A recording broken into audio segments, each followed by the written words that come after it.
sisters, and welcome to another edition of BFR Ministry, Bible Facts Revealed.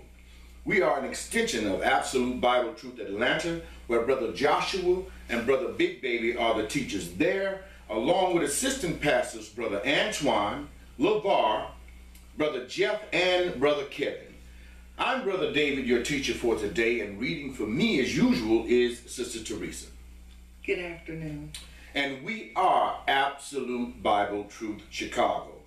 And our motto here is, if they can't prove it, don't you believe it. And the title of our class today is, Who Stopped Israel from Keeping God's Holy Feast Days? Once again, our class today is titled, Who Stopped Israel from Keeping God's Holy Feast Days? And we have been trying to get around to doing this lesson as well for quite some time, and we've made our way around to doing it.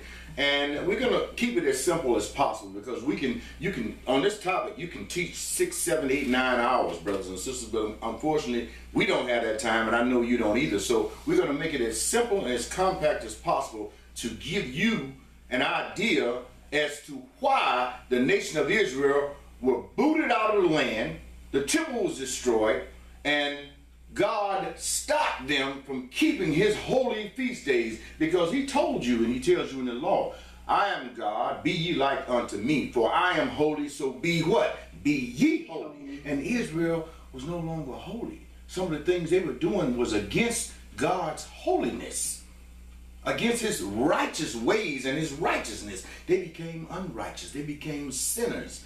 And ain't no sinner gonna carry nothing that's holy and belongs to the Lord. You gotta understand that. But people today, nowadays, they want you to think that you can just pick up something that he stopped you from doing, our ancestors that is, and you can pick it up today and do it without his approval or him sanctioning it, that it's okay for you to begin doing this again. First of all, you're not in Jerusalem.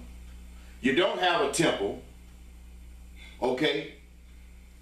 And you don't have the Levites, because they're the only ones that could approach something else they don't have, the altar of God.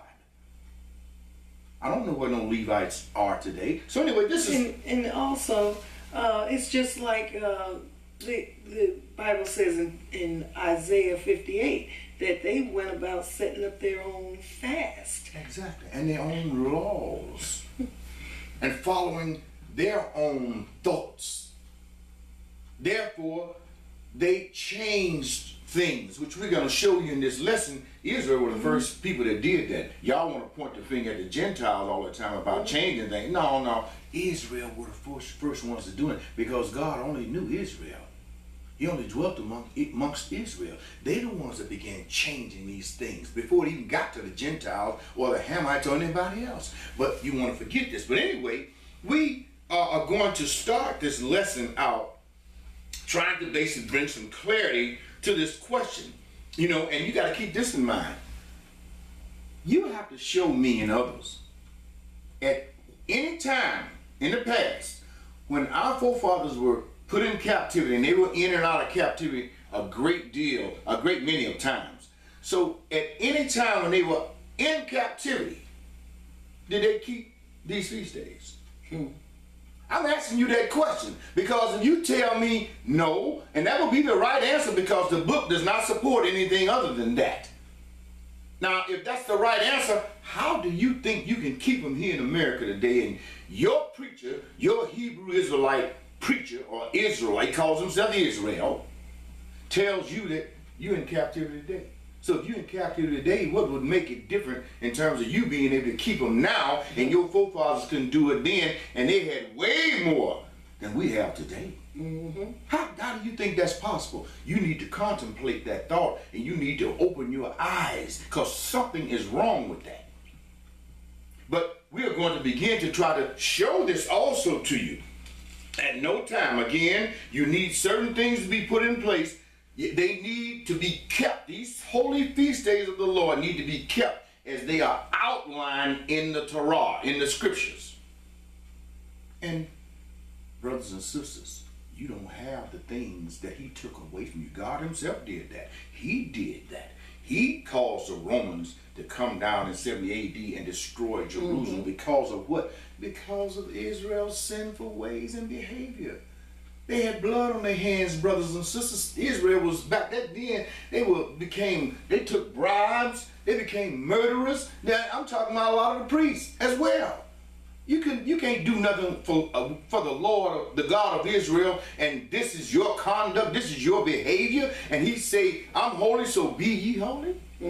That's not the way of a holy person or a holy nation. That's why he had the Romans come in and do what they did, because they had too much innocent blood on their hand, robbing and killing, and then you talk about the perverse things that they were doing, adultery, and so on. So what we're going to do is we're going to get into this lesson, and we're going to begin to show you that it was the God of Israel that was behind this. And you know, if he takes something away from you, brothers and sisters, you got to show me that you, today, anybody can start up something that he said that he was going to reinstitute himself. That's when he comes back at his second up. He ain't back yet.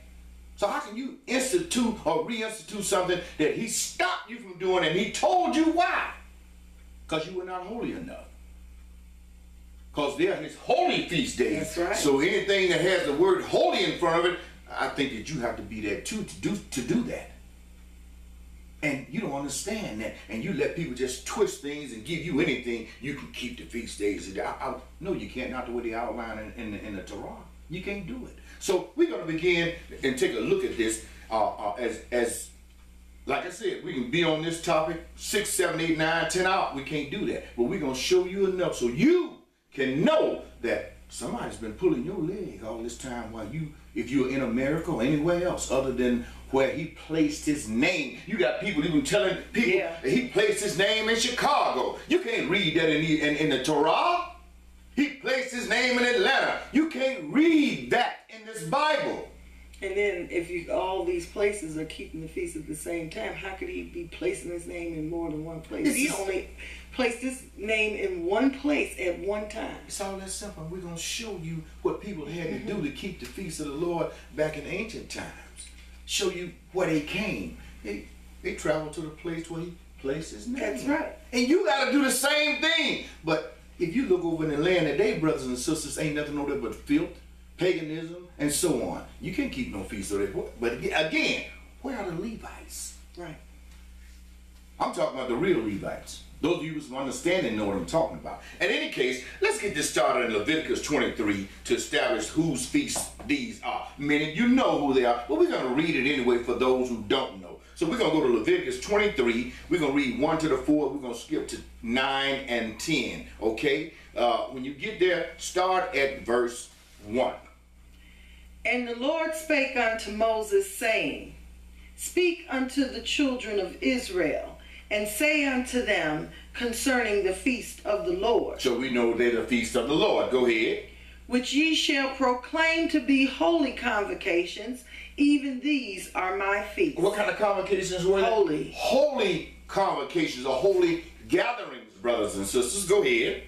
6 days shall work be done, but the 7th day is the Sabbath of rest and holy convocation. Okay, go ahead. Ye shall do no work therein. Go on. It is the Sabbath of the Lord in all your dwellings. In all your dwellings. Keep on. These are the feasts of the Lord, even holy convocations. Whose feasts are these? The Lord. The feasts of the Lord. Okay, go ahead. Which ye shall proclaim in their seasons. Keep them when they come up on the calendar. You keep them. Okay, but this was back when Israel was. Where was Israel then? They were in the land. They were in the land. Where are you at? Think about that. Go ahead. Skip down to verse 9. And the Lord spake unto Moses, saying, Speak unto the children of Israel, and say unto them, When ye be come into the land which I give unto you. Wait a minute. Read that again. When ye be come into the land which I give unto you. Did the Lord give us America? Did the God of Israel give his people America? Or are we talking about another land here? Think about what I'm asking you. Go ahead. And shall reap the harvest thereof.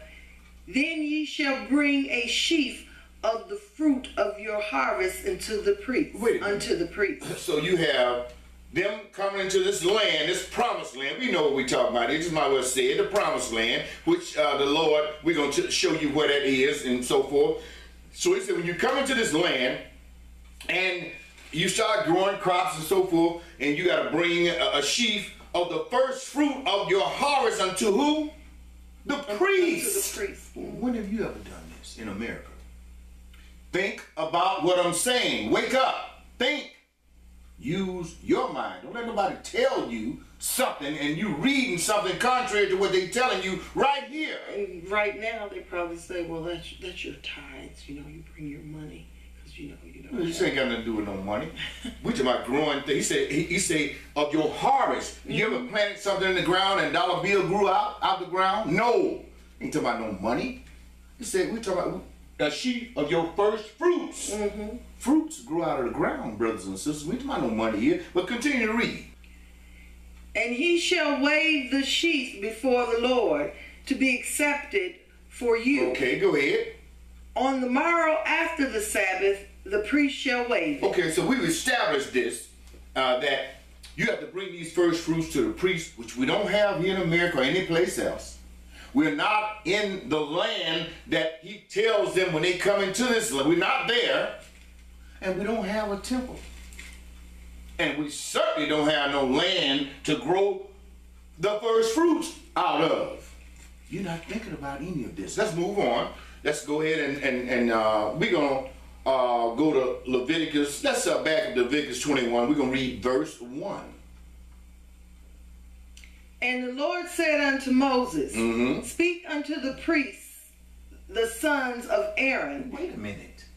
Speak unto the priest, the sons of Aaron. I would like for somebody to please call me or send me a letter or see me face to face, and you point these people out to me today here in America.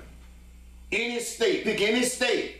I don't want nobody to claim anything. I want you to prove it. You got to go trace your ancestry all the way back to the, you can't do that. You can barely prove. Before Jesus. Right. You can barely prove that you're American and who your kin folks are here in this country. Let alone that. So, some people accept anything as fact without making people prove stuff. You need to stop doing this. But this stuff is very clear. He said, the Lord spoke to Moses and say, speak unto the priest, the sons of Aaron. Go ahead. And say unto them, there shall none be defiled for the dead among his people. So these priests, the sons of Aaron, are the one you're supposed to bring that sheaf to, of your first fruits. You ain't never did this. You ain't never did it. Okay, let's move on. Let's go to Numbers 3, and we're going to read 5 to 7, and we're going to skip to 9. We're going to continue to try to enlighten you as to who stopped the nation of Israel from keeping God's holy feast days, and we're going to show you why he did that. You should know if you've been reading this book, but this lesson is just to make sure that if you don't, you do. And for those who have forgotten, it will remind you as to why you were your ancestors, as well as those who profess to be Israel today. You can't do this. God hasn't reinstituted these feast days yet. He hasn't, his second coming. He hasn't. I hear a lot of preterists talking about, well, the kingdom of God is here on the earth now. Really? Ain't no peace on this earth. All I still see is murder and rape and all this stuff. Give me a break. Those are some more misled people that don't understand this Torah. But anyway, when you get to Numbers 3, we're going to start at 5. We're going to read to the 7 and skip to 9. When you get there, start. And the Lord spake unto Moses, saying, bring the tribe of Levi near, and present them before Aaron the priest. This is one of the 12 tribes, and the Lord pulled Levi out, and he's going to give them to Aaron to be Aaron's helper, because Aaron and his sons are going to be the lineage where the high priest came out of. So this is what it's talking about. We're just verifying who these priests are. And I guarantee you, you don't know any of them today. Because it takes something to find out who people really are, and we don't have that. Go ahead. That's the Urim and the Thummim. And a priest wearing one. You ain't got nobody wearing that. You don't, but you don't read, you don't know this stuff. Go ahead.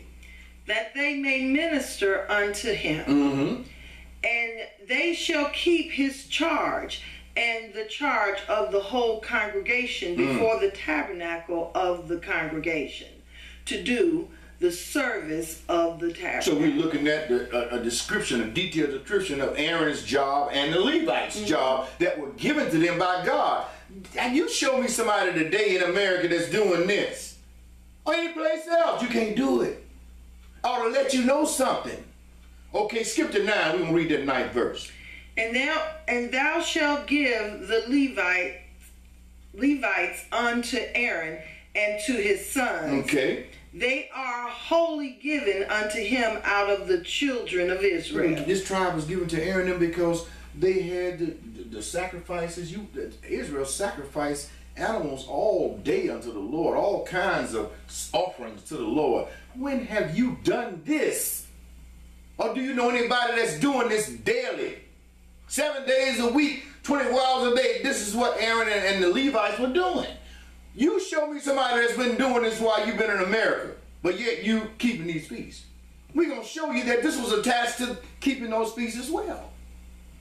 All right, let's move on. Let's go to Deuteronomy 26. We're going to read 1 to 4. And I would ask, do you know anybody, or do you remember doing this anytime since you've been alive? I'm asking you brothers and sisters that profess to be Israel and keeping the feast of the Lord the way they're outlined in the Torah, okay, in the scriptures. I'm asking you this question. When you get to the 1, read. And it shall be when thou art come in unto the land. Let's keep saying this. When you come into the what land? It ain't America, brothers and sisters. Go ahead.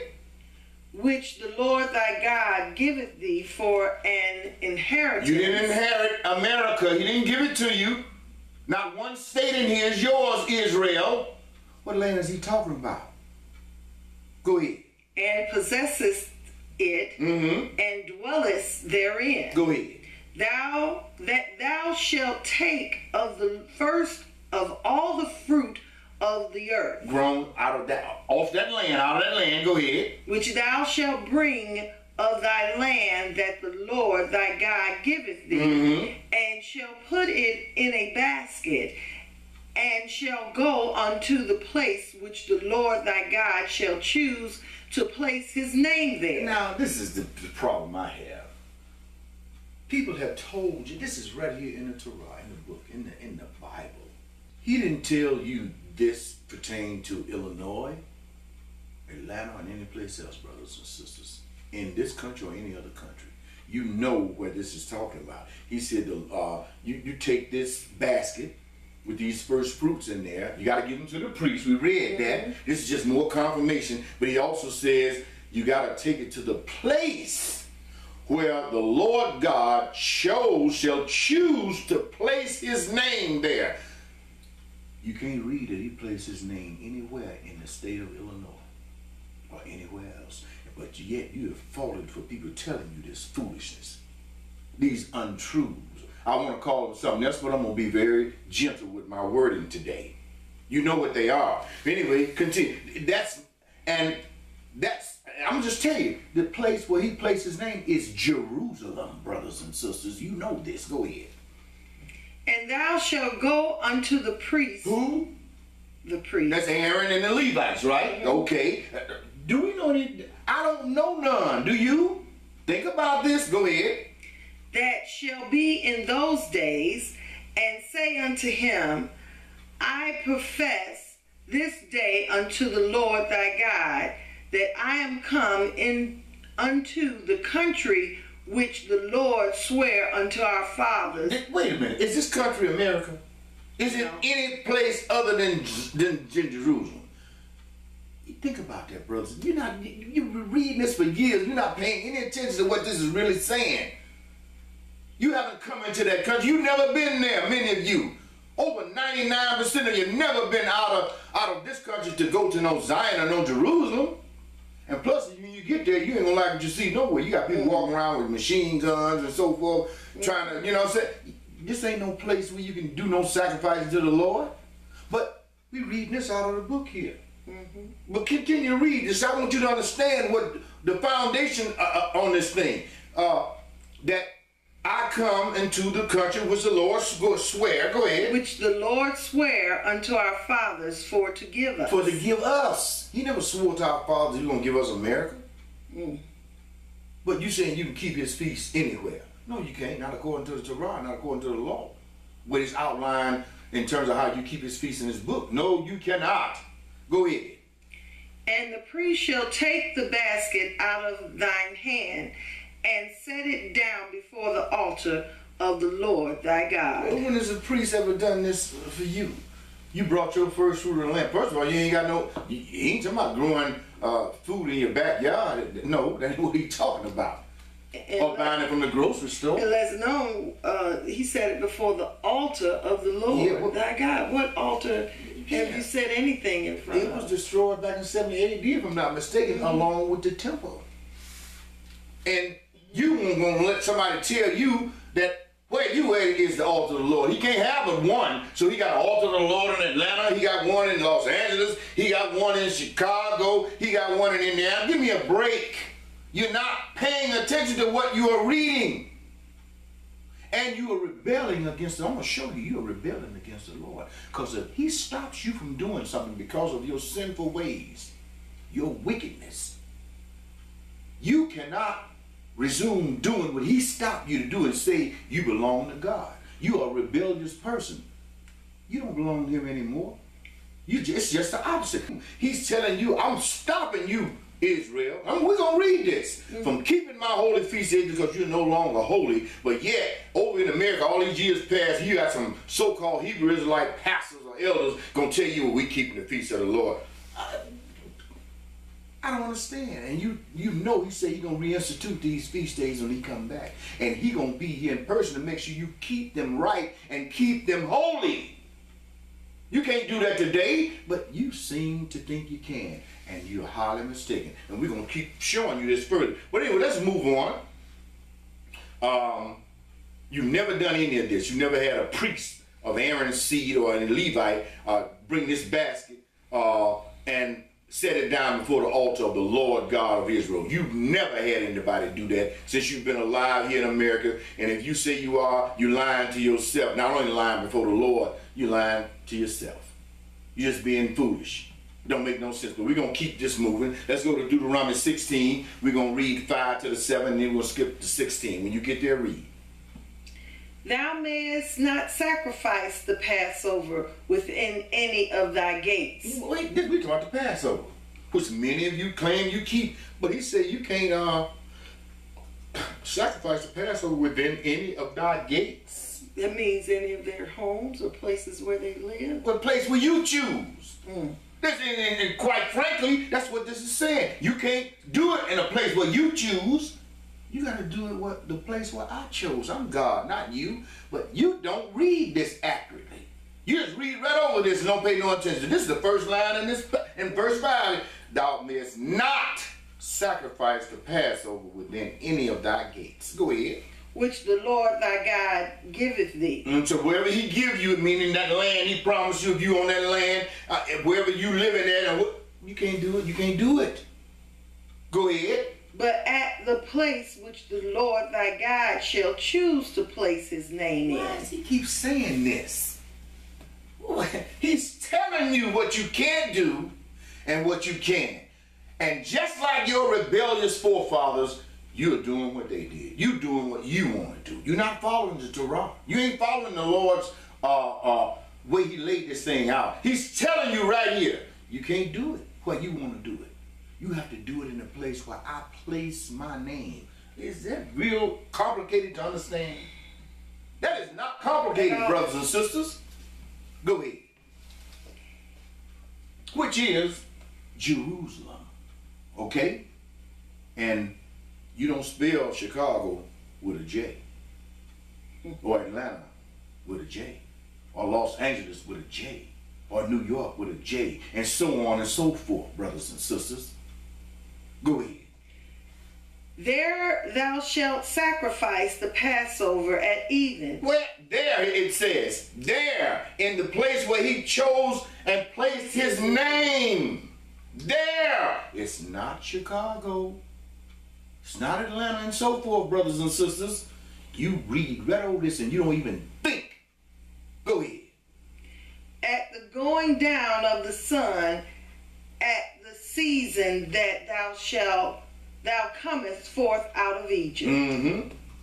And thou shalt roast and eat it in the place which the Lord thy God shall choose. I keep telling you this. He didn't choose America, brothers and sisters. I ain't going to stop. I'm going to stop naming the states. He didn't choose America.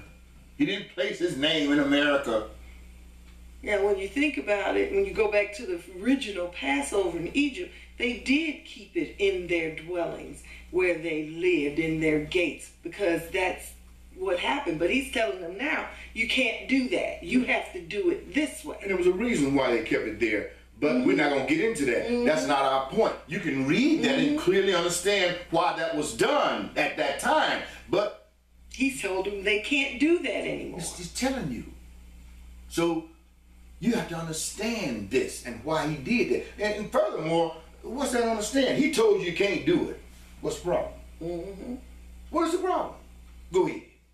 And thou shalt turn in the morning and go unto thy tents. Go into thy tents. Where's your tent? Since you say you keeping the feast the way they were outlined in the Old Testament here, where's your tent? Ask yourself that. Skip down to 16. You need to ask yourself some questions because you've been doing some things that are totally contrary to what we're reading here in the Old Testament, and you ain't paying no attention to it. You let somebody tell you what he didn't do, but you can't read what they're saying to you. But when you're reading this, it's very clear. Go ahead. 16th verse, read. 3 times in a year shall all thy males appear before the Lord thy God. Now, please, just do me one. Read that one more time. Read it. 3 times a year shall all thy males appear before the Lord thy God. Now, you can count to 3, and it's going to give you the names of these holy feast days that you are to keep when you appear before the Lord in the place where he placed his name. Go ahead. In the place which he shall choose. In the place that he chose, not the one you chose. In the feast of unleavened bread. Okay, that's one. You're supposed to appear before the Lord. But where? Okay, go ahead. And in the feast of weeks. We know what that is. Go ahead. And in the feast of tabernacles. And they shall not appear before the Lord empty. We know what 3 feasts these are. And you're supposed to be in where? Jerusalem, brothers and sisters. Not in any of the places that these people are telling you God placed his name and you can't read it in his book. Who are you going to listen to and who are you going to follow? God or some man? And that's what you've been doing. And you try to make excuses. You can't make no excuses for being unholy because God said he is holy. You have to be holy. And holy people tell the truth. They speak the truth. They don't change and alter what's in this book for their own benefit. You got to understand this. That's who you're going to roll with. Then you have to accept the punishment that's coming with that. And it ain't got here yet, but it's coming to you and on you. You don't want to die with this stuff hanging on your head, rebelling against the Lord, because that's what you're doing. But anyway, it's something else in here that I want to look at right quick, because my old pastor used to say, don't come before the Lord empty, meaning you got to put money in this box over here. That ain't what this is not what this is talking about, brothers and sisters.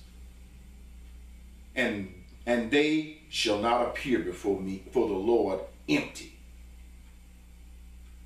Have you ever done this? Let me show you what this is talking about. And just looking up one word. We're going to look up that word empty in the Strong's Bible Concordance, 7387 in the Hebrew section. The word translated empty. What's the word? The word is Raquam. And continue. From 7386.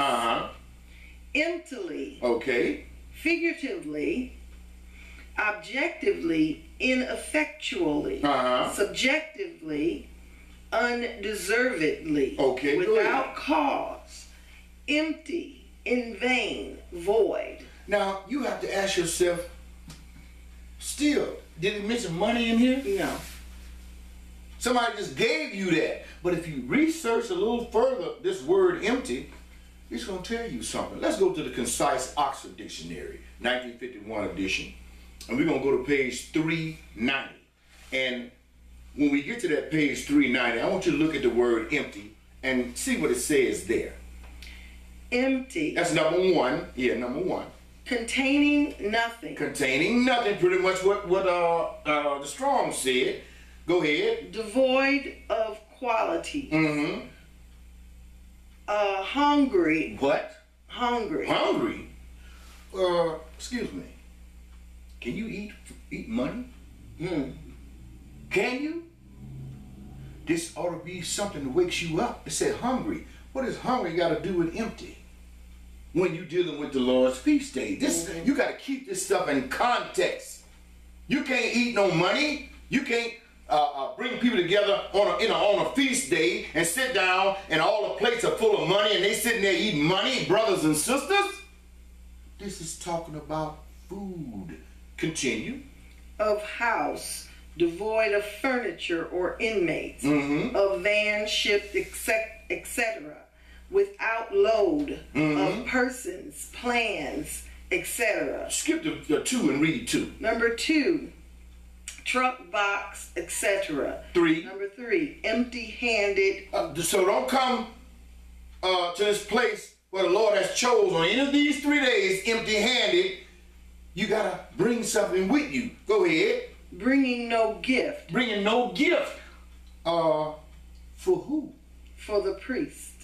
This is what you're going to find out. You had to bring something for the priest. And if the priests had no inheritance in the land, they were not farmers.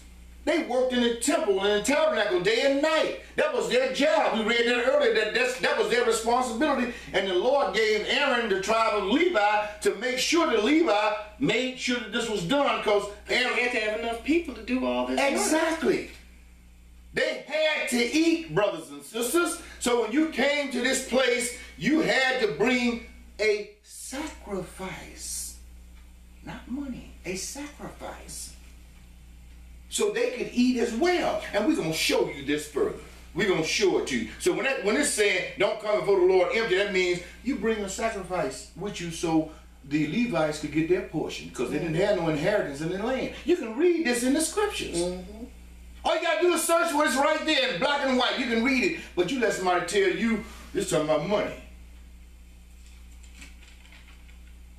You're not paying attention to this book and what's written. Let's move on to Deuteronomy 14. We're going to read 22, 23, and then we're going to skip to 27, 28. And this is not about keeping any of the feasts right here. Most people have let pastors twist this on them too. This is about the tithes. And we're going to get a real good idea as to what they are by reading this right here. Don't let people twist stuff on you and have you thinking one thing, and when you read this, you'll see that it's not talking about what they've been telling you. But we're going to go right to the 22nd verse of the 14th chapter of Deuteronomy. We're going to read 22, 23, then skip to 27 and read to the 29. When you get there, again, this is talking about the tithes of the crop, where the Lord told Israel to bring to the place where he chose. This is what this is talking about. And when you talk about bringing the tithes of your crop and you sit down, what you going to do? You're going to eat. Not money, but food, brothers and sisters. This is in the book, right where you can see it. But you let people flip things on you. Go ahead and read when you at that 22nd. Thou shalt truly tithe all the increase of thy seed. No, you're reading this wrong. He said you should truly tithe all the money of your seed. He didn't say that, brothers and sisters. He said tithe all the increase of thy seed. What do you do with seeds? Plant them in the ground and crops grow out. Simple as that. Go ahead. That the field bringeth forth year by year. What is the field? It's the earth, is it not? That you plant seed in. It's very clear. Go ahead. And thou shalt eat before the Lord thy God. Eat what? Food. What comes out of that ground, what comes out of the field. After that seed grows, you come on, brothers and sisters, this is right here. And you have allowed people to change this on you. And you shall sit before the Lord and you shall eat. Go ahead. In the place which he shall choose to place his name there. He keeps saying this. We know what place that was. It wasn't America. Go ahead. The tithe of thy corn. Wait a minute. She's going to start this over again and read. So for you hard-headed people that don't want to believe what you're reading and what you're listening to, you're reading this yourself with us. What does it say? The tithe of what? The tithe of thy corn. Of thy corn, not money. Go ahead. Of thy wine. Wine. Go ahead. And of thine oil. Mm-hmm. And the firstlings of thy herd and of thy flock. Don't none of this stuff right here, brothers and sisters. These are things that grew out of the ground.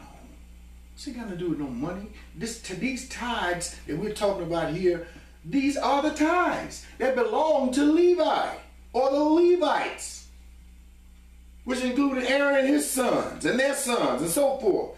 These are the tithes we've been talking about in this book. Go ahead. That thou mayest learn to fear the Lord thy God always. And this is something that they're true for you. You don't fear the Lord. When you do something he told you stop doing, he stopped you from doing it. And matter of fact, he tore down the temple and they say he destroyed his altar violently because he was angry at Israel. And you mean tell me you're going to have the nerve not to fear him and say you doing something he stopped your forefathers from doing and then gives you a time that he's going to reinstitute this and you say you doing it without him reinstituting nothing? You got, I hate saying this, but you got you got balls of steel. You are really, really not afraid of God. You can't say you are when you're doing something he stopped your forefathers from doing and you can't do until he reinstituted, but yet you teaching your people that you have reinstituted it on your own. Mm. That's what's going on. Mm-hmm. And you're not afraid? You're not that wise either. Go ahead. Skip to 27. We're going to read 27, 29. And the Levite that is within thy gates. I don't know no Levites. Go ahead. Thou shalt not forsake him. Don't forsake him. Okay, don't come before me empty. Because if you do, you forsaking the Levite. Go ahead, and it's going to show you this. For he hath no part nor inheritance with thee. Go ahead. At the end of 3 years, thou shalt bring forth all the tithe of thine increase that same year. Go ahead. And shalt lay it up within thy gates. Mm-hmm.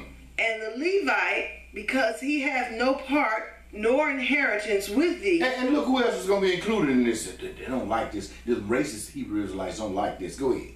And the stranger. Who? The stranger. The stranger, brothers and sisters.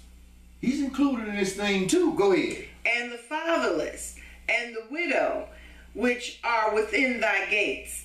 Thou shalt come, and shall eat, and be satisfied. No, you ain't reading this right. Shall come and eat money and be satisfied. Food, brothers and sisters, are these tithes we've been talking about. And when the Lord said you robbing him, you're robbing the Levites of what is his, but what's been given to him by the Lord. The tithes don't belong to anybody but Levi. And it ain't money. We're reading about these tithes right here. Go ahead. And the Lord thy God may bless thee in all the work of thine hand which thou doest. Some people don't know, they forget that Satan bless you too. You know what I'm saying? A lot of things you think come from the Lord, you got to look at your actions and see if your actions are worthy of God blessing you as opposed to Satan. Because people get blessed by Satan all day long, all over the world. Simple as that. And you have to differentiate between who's who and who's doing what. But you don't even take time to do that. Let's go on and keep on with this. We're going to keep showing this. Let's go to Malachi 3. We're going to go to Malachi 3. And we're going to read 6 to 11. And this is contrary I spoke on that just earlier, but we're going to get into this a little bit and read this. This is contrary to the popular teaching of these Hebrew Israelite pastors, and saying that this is money, you robbing God of money, tithes, and no, it's not. It's going to say it right here where you go even.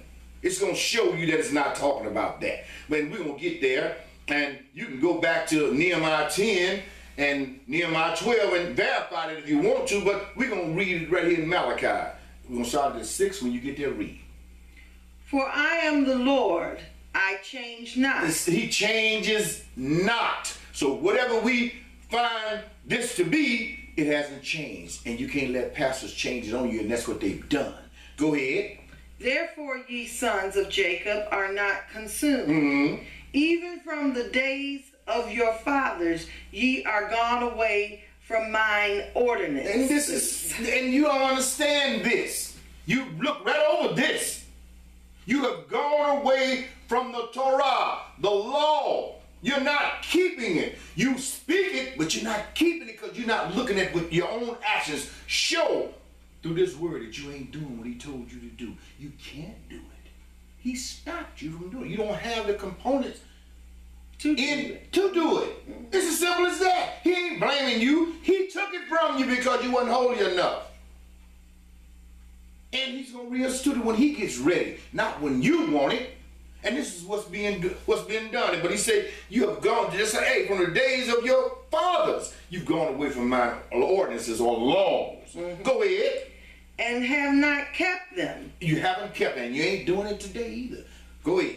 Return unto me, and I will return unto you, mm-hmm. saith the Lord of hosts. But ye said, wherein shall we return? Say, well, why should we return?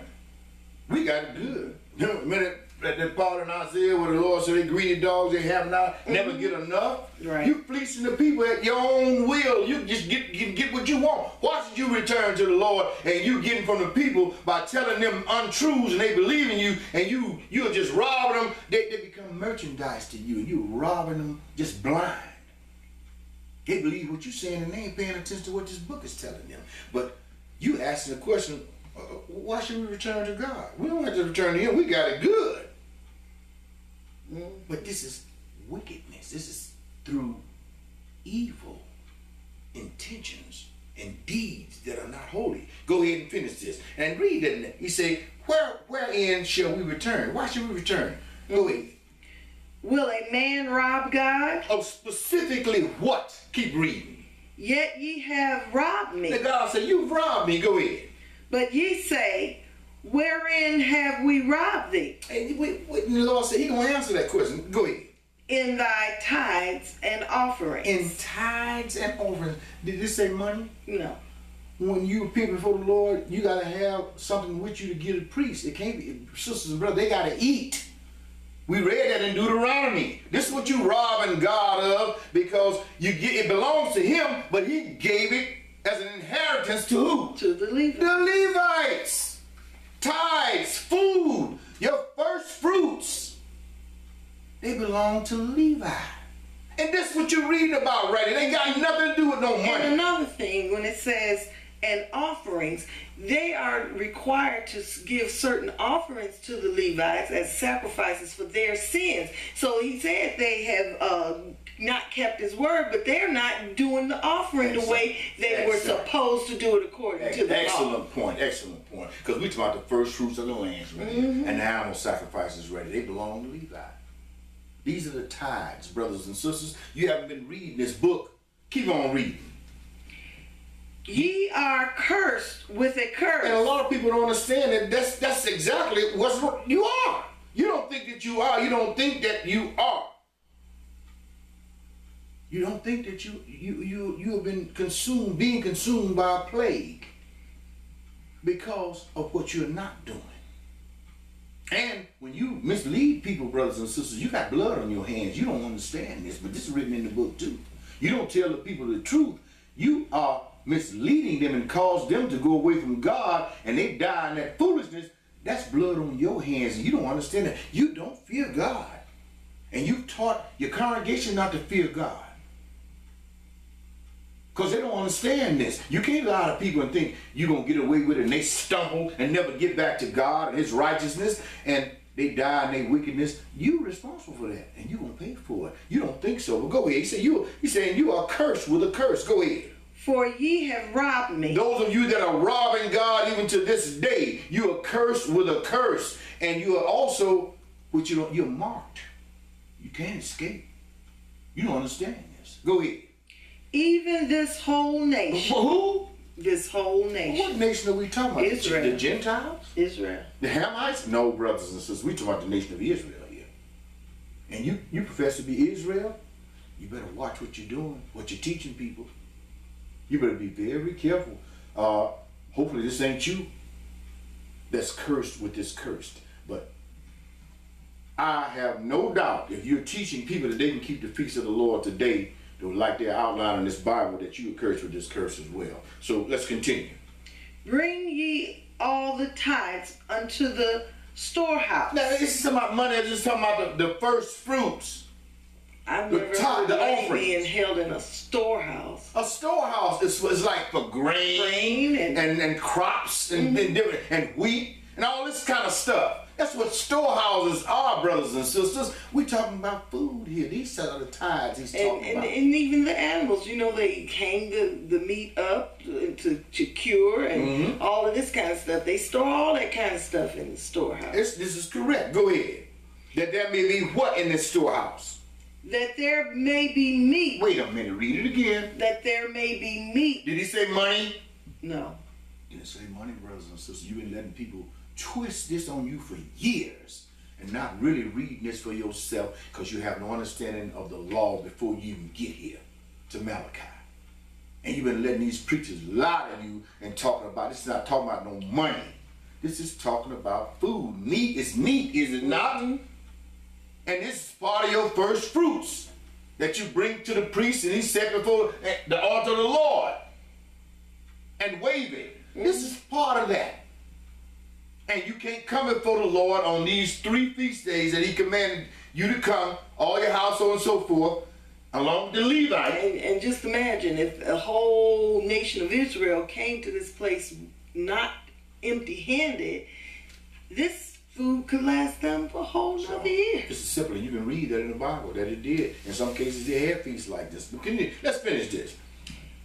He said, that thou may bring meat into mine house, and prove me now herewith, said the Lord of hosts, if I will not open you the windows of heaven and pour you out the blessings, that there shall not be room enough to receive it. All of you professing to be keeping God's holy feast days today, believe me, you had better go back and reread some things. Because of you being blessed, and you want to profess that you're being blessed because you've been keeping these feast days, then the God of Israel is not the one blessing you. It's as simple as that, and you better check that out. But anyway, let's keep it moving. Let's take a look at a part of the law that nobody's paying attention to, nor are the following. It's because it's still good today. This law we know. Let's go to Leviticus 16 and take a look at this. Leviticus 16, 29 to the 33 we're going to read. And you have to ask yourself another question. This lesson is full of them. Has this ever happened to you in America or anywhere else you might reside? Okay? Let's read this together. When you get to the 29th verse, Leviticus 16, and we're going to read from the 29 to the 34. And when you get there, you can begin. And this shall be a statute forever unto you. And that means as long as you dwell in the place that he promised your forefathers, if you would have dwelled in that land forever, it will remain forever. But you're not there now. Why? You know why. That don't mean that the law is no good. It's just suspended for right now. All this stuff going to be reinstituted when the Lord come back, brothers and sisters. But right now, you can't do any of this stuff because you're not where you're supposed to be. Use some common sense. And there's no priest. Yeah, no priest. And there's no temple. You can't do this without the Levites. They were the overseers of all the Lord's holy feast days. And they were the ones that communicated with him to tell you what you had to do. You don't have that.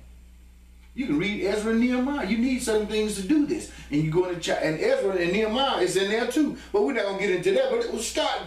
Continue reading this. And this shall be a statute forever unto you, O Israel. That's who he's talking to. Go ahead. That in the 7th month, on the 10th day of the month, ye shall afflict your souls. Meaning fast. That's simple as that. We're going to just get to it. Go ahead.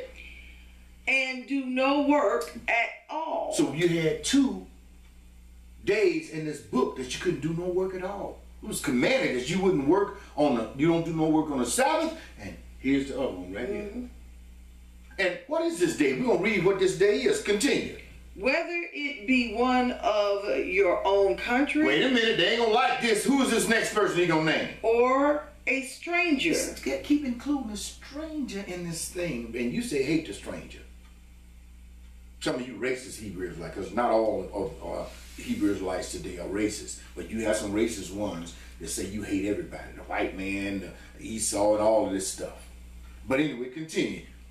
Or a stranger that sojourneth among you. For on that day shall the priest make an atonement for you. Who is this priest? The high priest.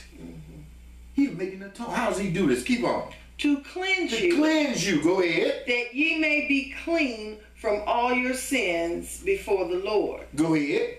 It shall be a Sabbath of rest unto you. This is also a Sabbath of rest. But the high priest had to do this to cleanse you. And if you ain't had no high priest do this for you, brothers and sisters, are you clean? No. This is the book here. This ain't David asking you a question to trip you up. This is what the book just said. On the Day of Atonement, the high priest is supposed to do certain things to make an atonement for your sins for the whole year so you can be clean. When have you ever done this in America, anywhere else? If it hasn't been done, are you clean? You need to think about this. This is what the book say. Go ahead. And ye shall afflict your souls by statute forever. Go ahead. And the priest whom ye shall anoint. That's Aaron and his seed. Go ahead. And the Levites. And whom he shall consecrate to minister in the priest's office in his father's stead. Meaning it was just going to pass down. If Aaron passed, and one of his sons would take over his job, and he passed, and so forth. That's how it was. They had to be from Aaron's seed to be the high priest, brothers and sisters. Continue. Shall make an atonement, and shall put on the linen clothes.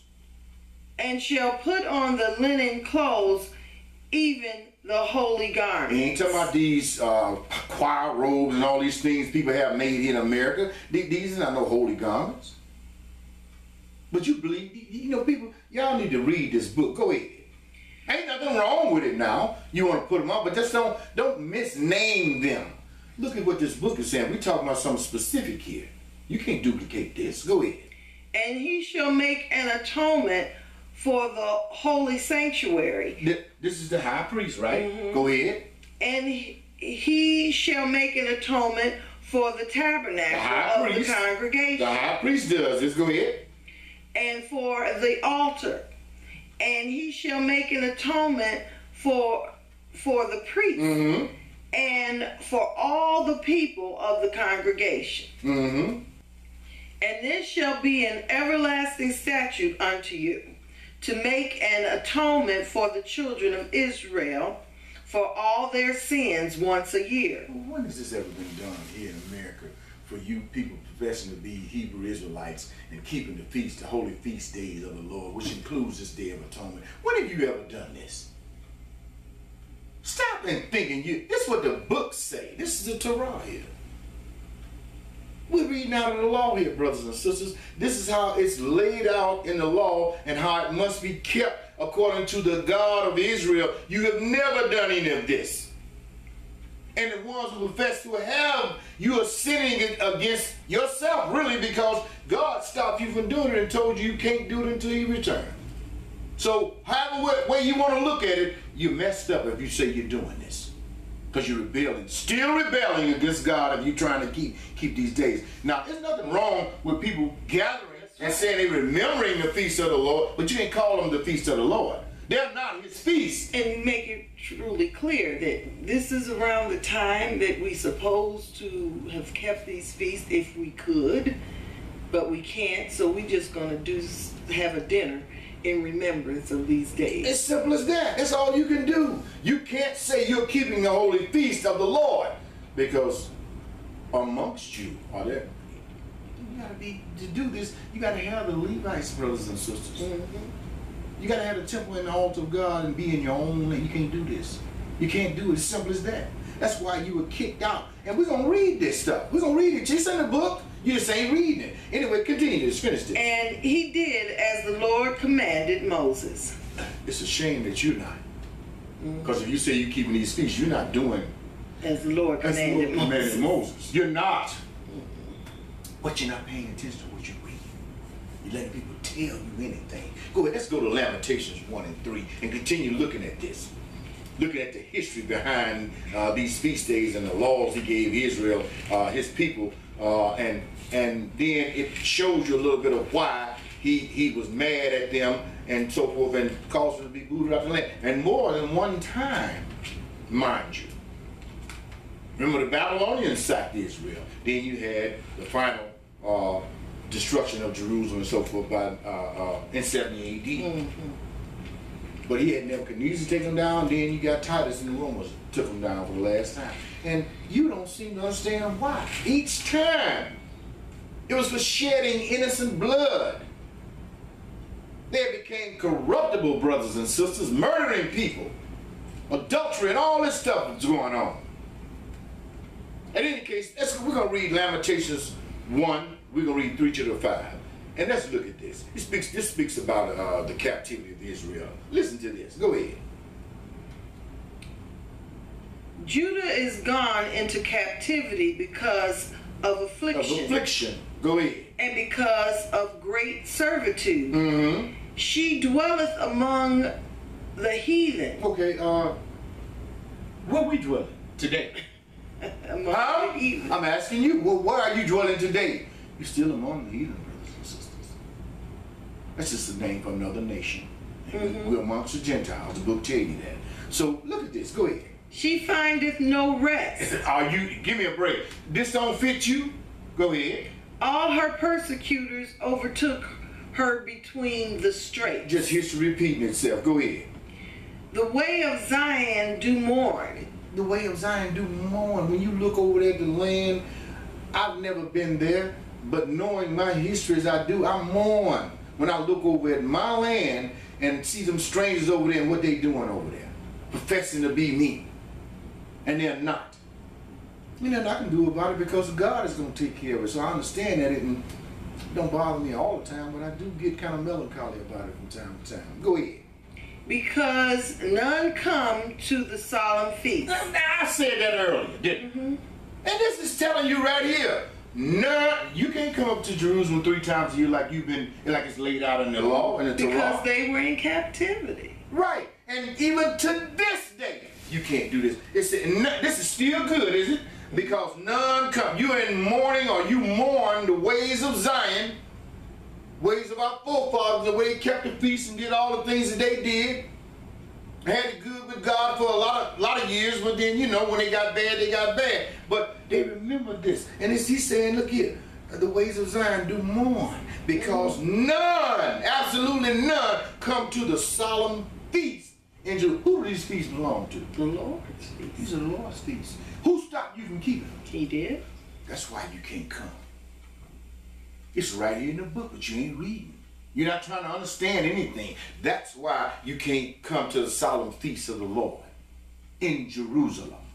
And if you go to any today, in 2015 or beyond that, they ain't the solemn feast of the Lord. Because the Levites ain't there, the temple ain't there, and so forth. Go ahead. But continue to read this. All her gates are desolate. Her priests sigh. Her virgins are afflicted, and she is in bitterness. Go ahead. Her adversaries are the chief. They ruling over her. They took over. Her enemies prosper. When you better pay attention to this, brother. This is going on today. Go ahead. For the Lord hath afflicted her. Who did this the to Lord. her? The Lord did this. Go ahead. For the multitude of her transgressions. For the multitude of her transgressions. Sins. It's for the multitudes of our sins. Our forefathers sinned against the Lord, and we'll continue to do it to this day. Anytime you preach to people that you can keep these feast days as they are outlined in the Torah, you are lying to them. And you are transgressing what the Lord has laid out in this book. You're lying. And if anybody say they doing it, copying off of what you told them, that's on you. That blood, that's an innocent person. And they may never want to serve the Lord once they find out you done lied to them. I don't want to deal with this no more. I'm not even a Torah believer anymore. I don't believe in the New Testament or the Old Testament. I'm an atheist. Who you think that's on? You better think about that. Continue to read this. Her children are gone into captivity before the enemy. That's what they say we are, don't they? Mm-hmm. We in captivity. You Israel, you in captivity. Really?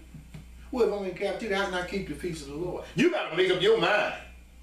You got to decide which one is it. If I'm free and I'm not in captivity, or then again, you tell me I am in captivity, that means I'm a captive, I'm a slave. This is confusing. You gotta understand what you're telling people. But people are the reason you're getting away with this, because they're not stopping you to think and say, wait a minute, hold it.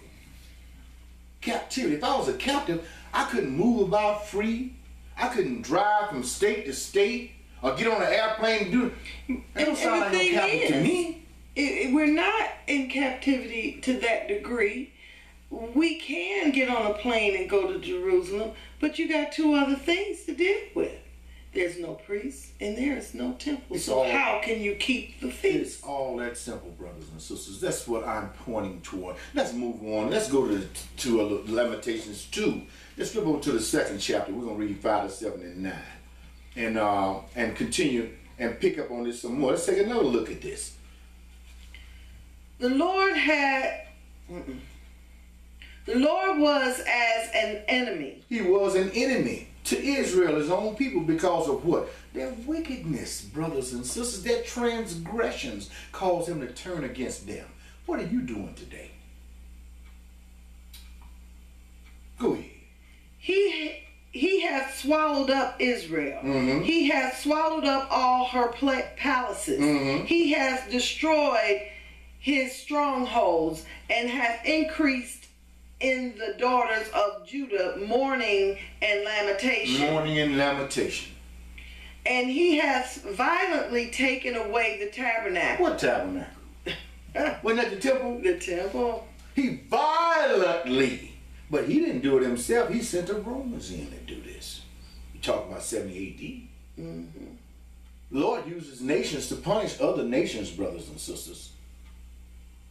It's by his hand that they will the might and power of God to punish you. And you wonder why you can't win. Because God is with them. Mm-hmm. You're not paying attention to any of this. But go ahead. He said, violently taking away his tabernacle. Go ahead. As if it were of a garden. Mm-hmm. He hath destroyed his places of the assembly. They're assembled there in the temple. And many other places, but specifically that. He destroyed it violently. Go ahead. The Lord has caused the solemn feast and Sabbath to be forgotten in Zion. You have to do me a favor and read that again, because I want you to listen to this.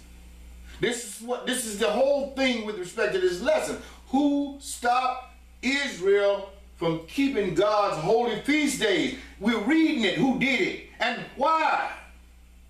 Read that again.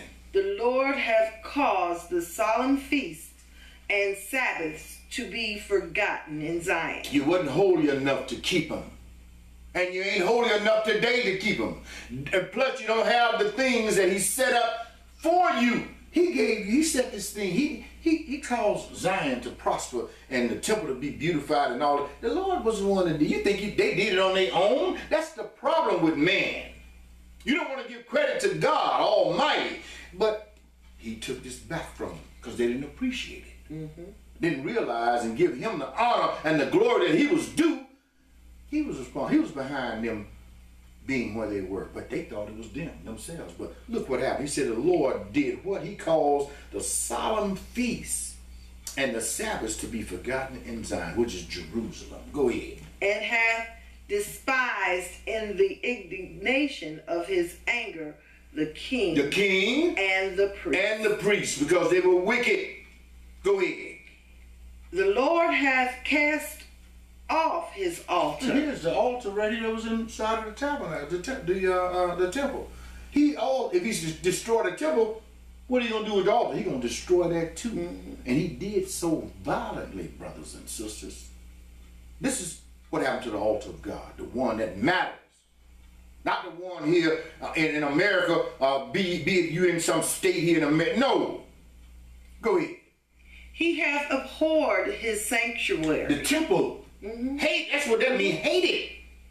Because of the activity and the doings of the priest and the people. Go ahead. He hath given up into the hand of the enemy the walls of her palace. Go ahead. They have made a noise in the house of the Lord, and as in the day of a solemn feast. Skip to 9.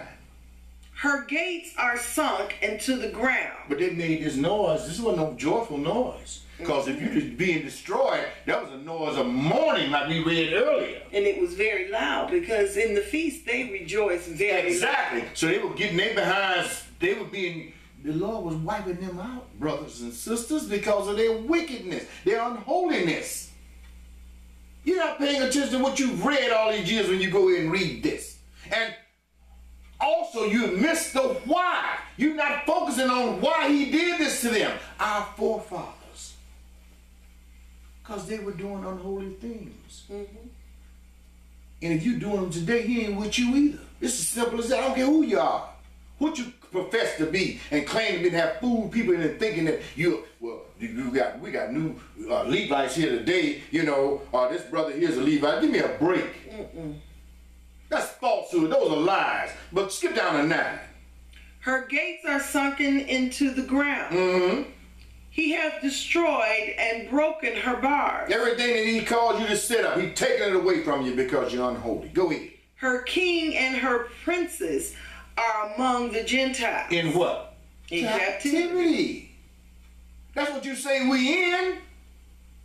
How can you keep these feast days? First of all, he booted you out from the land you were supposed to be in to keep these, the temple, and he destroyed all of that. So how can you say you amongst the Gentiles, you can keep these days, you ain't in Jerusalem?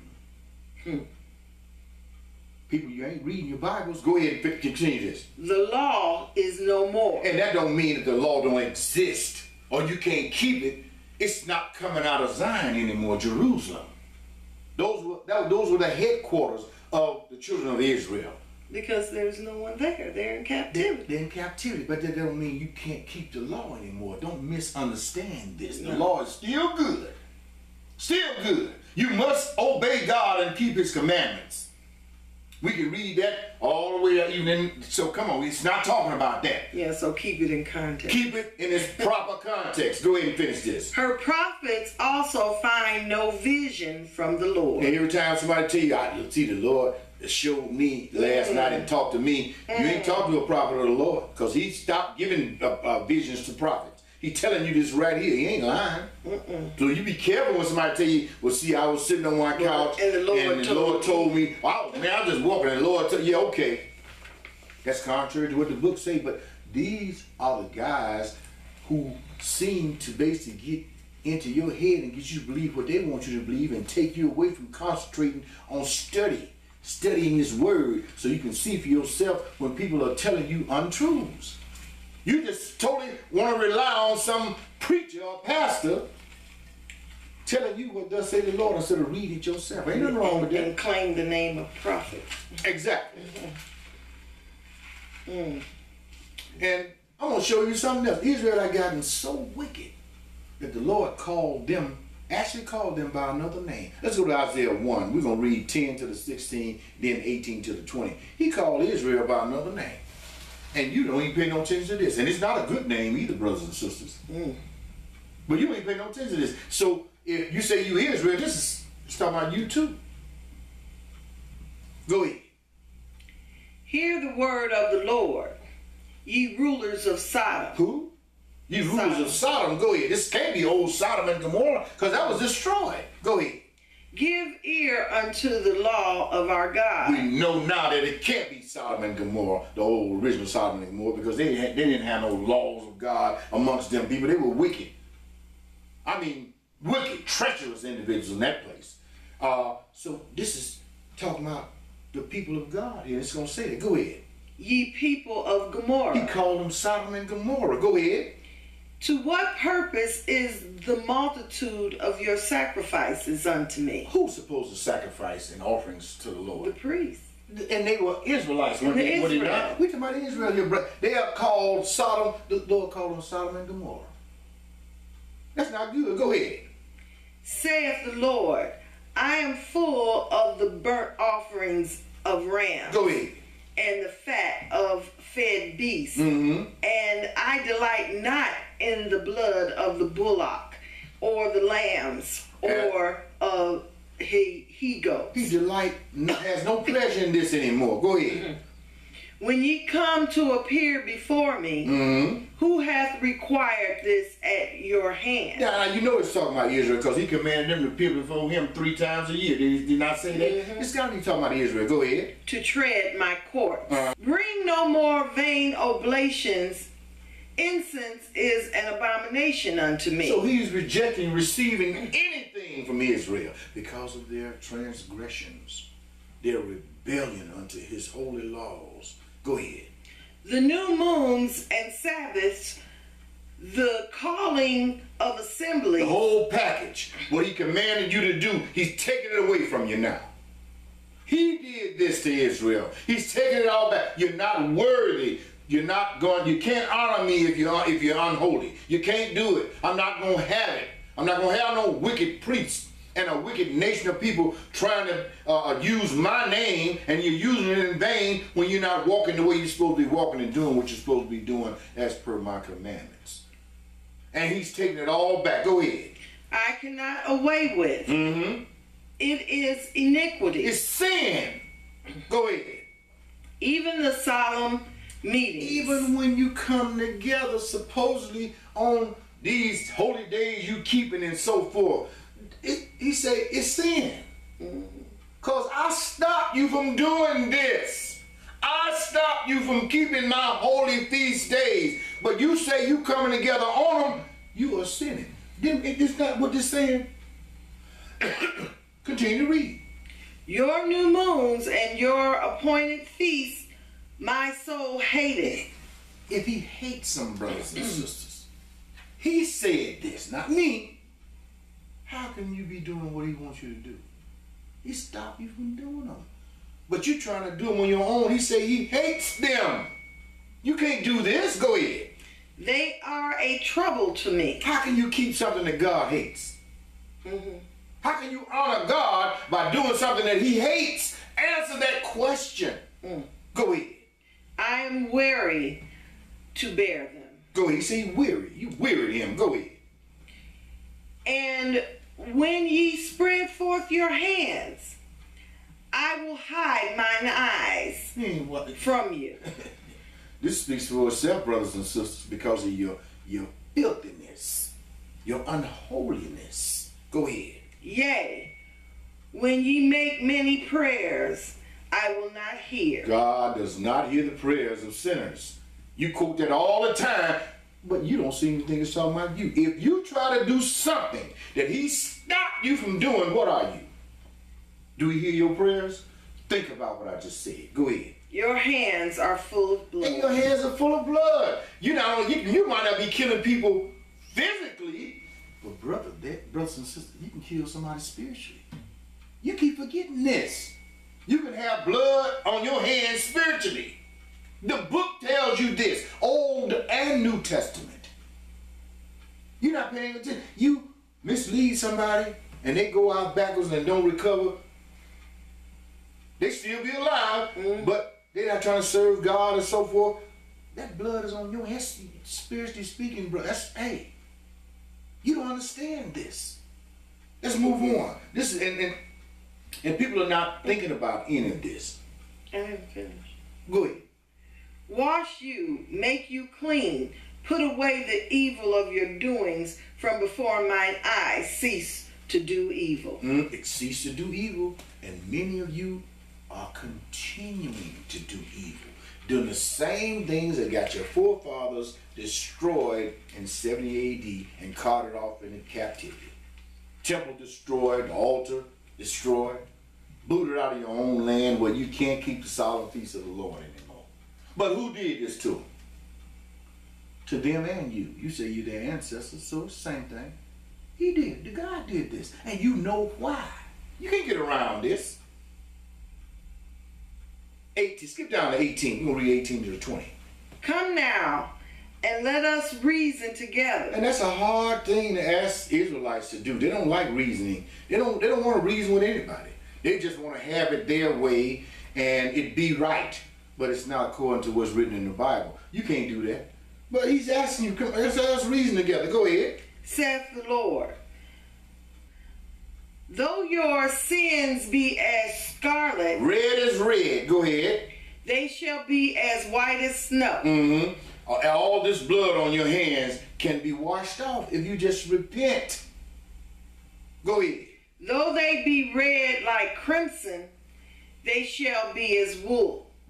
If ye be willing and obedient. Obedient, that's a hard thing also for Israelites. They don't want to be obedient to God. That's what got you in this trouble in the first place. Your forefathers and on down to you, because the book also tells you become worse than your fathers, your forefathers. Go ahead.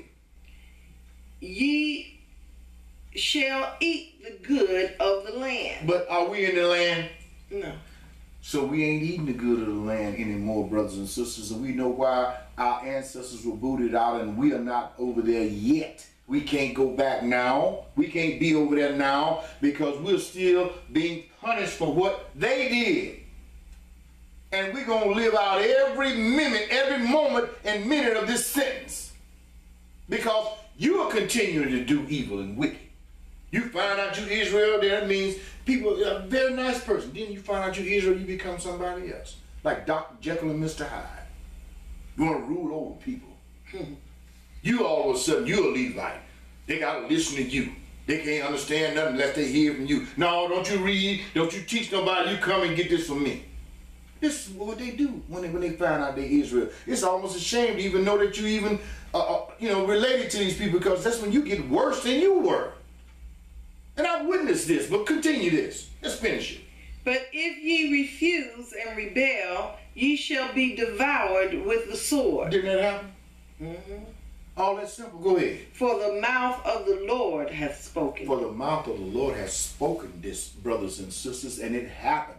You cannot keep something going when he stopped you from doing it. You can't bring it up when you get ready. You can't do that. You are still rebellious. You can't do something in terms of it representing God that is purely holy when you are unholy.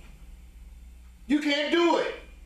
That's why your forefathers were booted out of the temple. It was destroyed along with the altar, and you in captivity, your forefathers from the day your forefathers in it from 70 AD to this day. And you'll still be in a form of that because we got spiritual captivity. Might not be in captivity physically, but you have spiritual captivity too.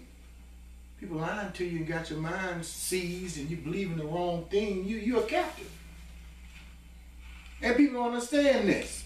You got to look at this both spiritually and physically and see where you fit in this equation. But you certainly ain't in no physical captivity. Slavery has been ended for the most part. Even though there's still some slavery going in the world today. You have slavery going on in some parts of the world. Physical slavery, yes. But you're not in it. So you got to think about that spiritual captivity. People telling you lies and getting you away from the truth of God. and you're not trying to fight your way back to it by not listening to folks. And if you're really looking for a pastor, you gotta listen. And when they say something contrary to what you understand, hey, here, stop that. Before you get carried away completely. But anyway, we finished that, right? Now we're gonna move on. But Israel refused and rebelled. They wouldn't listen to the Lord. That's why they were devoured by the sword. And in 70 AD, it was concluded that they were going to be booted out. And the prophets had priests for years telling them that the Lord was going to destroy Jerusalem. But they wouldn't listen. No, we got this thing under control. And the Lord ain't going to do nothing. You know, the God I serve told me that we're going to be more prosperous than ever. But there was a condition to that. But the one that said that was a false prophet.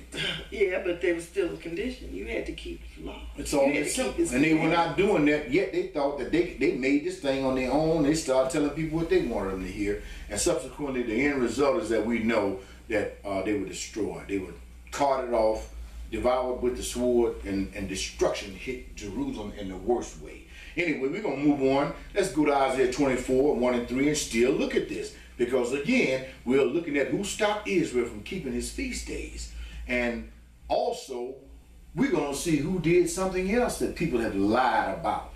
Hebrew Israelite pastors have lied about. They tell you the Gentiles, see, he done turned things upside down. No, Gentile wasn't the one that did this. Israel did this, brothers and sisters, first. And as Israel go, so do the rest of the world. Because they were God's priests and they led the example. So you don't blame the one that followed them, you blame the one that did it first. Not that the other ones are free to be accused of being unguilty. No, I'm just telling you that Israel did it first. Exactly. And you don't seem to remember this. You want to point the finger at somebody else all the time. Gentile, no. They were not God's original and first priests. They were his firstborn, Israel. So look, let's take a look at Isaiah 24, 1 and 3. When you get to the 1, read. We're going to skip to the 5 after that. But read that verse 1 down to the 3. Behold, the Lord maketh the earth empty, and maketh it waste, and turneth it upside down, and scattereth abroad the inhabitants thereof. The inhabitants of Zion. The Lord did this. You turned his law upside down, so he then, in return, he returned the favor. Did he not? Go ahead. And it shall be as with the people, so with the priest. Right. With the people, with the priest, go ahead. As with the servant, so with the master. Nobody is escaping this. Go ahead. As with the maid, so with her mistress. As with the buyer, so with the seller. Go on. As with the lender, so with the borrower. As with the taker of usury, so with the giver of usury to him. Go ahead. The land shall be utterly emptied. If the land, wait a minute, if the land is empty and people fill up the land, does that mean Israel gonna still be in the land? No. No. He booting you out of there. Go ahead. And utterly spoiled, for the Lord hath spoken this word. Who spoke this word? The Lord. The Lord. And you know why. Why was this done to the nation of Israel? Let's continue. Shift down to verse 5. The earth also is defiled under the inhabitants thereof. Israel contaminated, made it unclean with sin. That's how they did this. Go ahead. Because they have transgressed the laws. They've done what? Transgressed the laws. Transgressed the laws. Go ahead. Change the ordinance. Are we reading? Are these Gentiles doing this? No, brothers and sisters. This is Israel. The people you profess to be descendants of did this, and you doing the same thing. Go ahead. Broken the everlasting covenant. You don't understand it, but you're doing it. Every time you tell people, and people want you to taught people something that you can't prove this out of the book. You can't keep these holy feast days. You can't do it. Not the way they are outlined in the book. You can't do it. Not even getting into the sacrifices and the numerous animals you had to sacrifice on a daily basis. When have you ever done this in America? You kill an animal and somebody tell the police, you're going to jail. No, they just say, well, we're doing the best we can. No, I'm just saying, we have laws. We have laws, because that's what he's saying. That's the best they can do, because they can't do all that. Well, that's not what the book says. That's not what the book don't say do the best you can. It tells you to do it or you can't do it. It's simple as that. No in between with God. No. Your forefathers did it, didn't they? Yes, they did. How you think you're going to do it differently? That always amazed me. They did it exactly the way it was laid out in the Torah. And then you get to, well, we have to do the best we can. You can't read that. But you accept somebody telling you this. You can't keep it. Don't worry. You ain't in no trouble because you don't.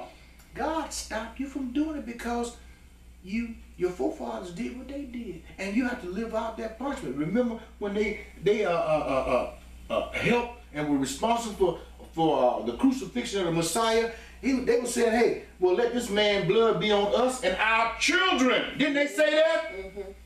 You don't understand certain things. So let's keep. No one's saying that you can't just come together and gather and remember that these are the feasts that the Lord has set up. That's not what I'm saying. You cannot say these are the feasts of the Lord. This is where He has chosen for us to keep it. You can't do that. You can't do it, brothers and sisters. Whatever you've been keeping, they are not the feasts of the Lord. And the book is clear on that. And I'm not telling you can't gather and remember these feast days, but you can't say you keeping the feast days as they are outlined in the Torah, because you can't. You can't do it. You don't have what He gave you to make them right, to keep them accurately. He took that away from us. And you can't blame yourself. That's just the way it is. Okay, we're going to move on. We're going to go to Hosea 9. We're going to read verse 3, then skip to 5. But this ain't the Gentile doing this.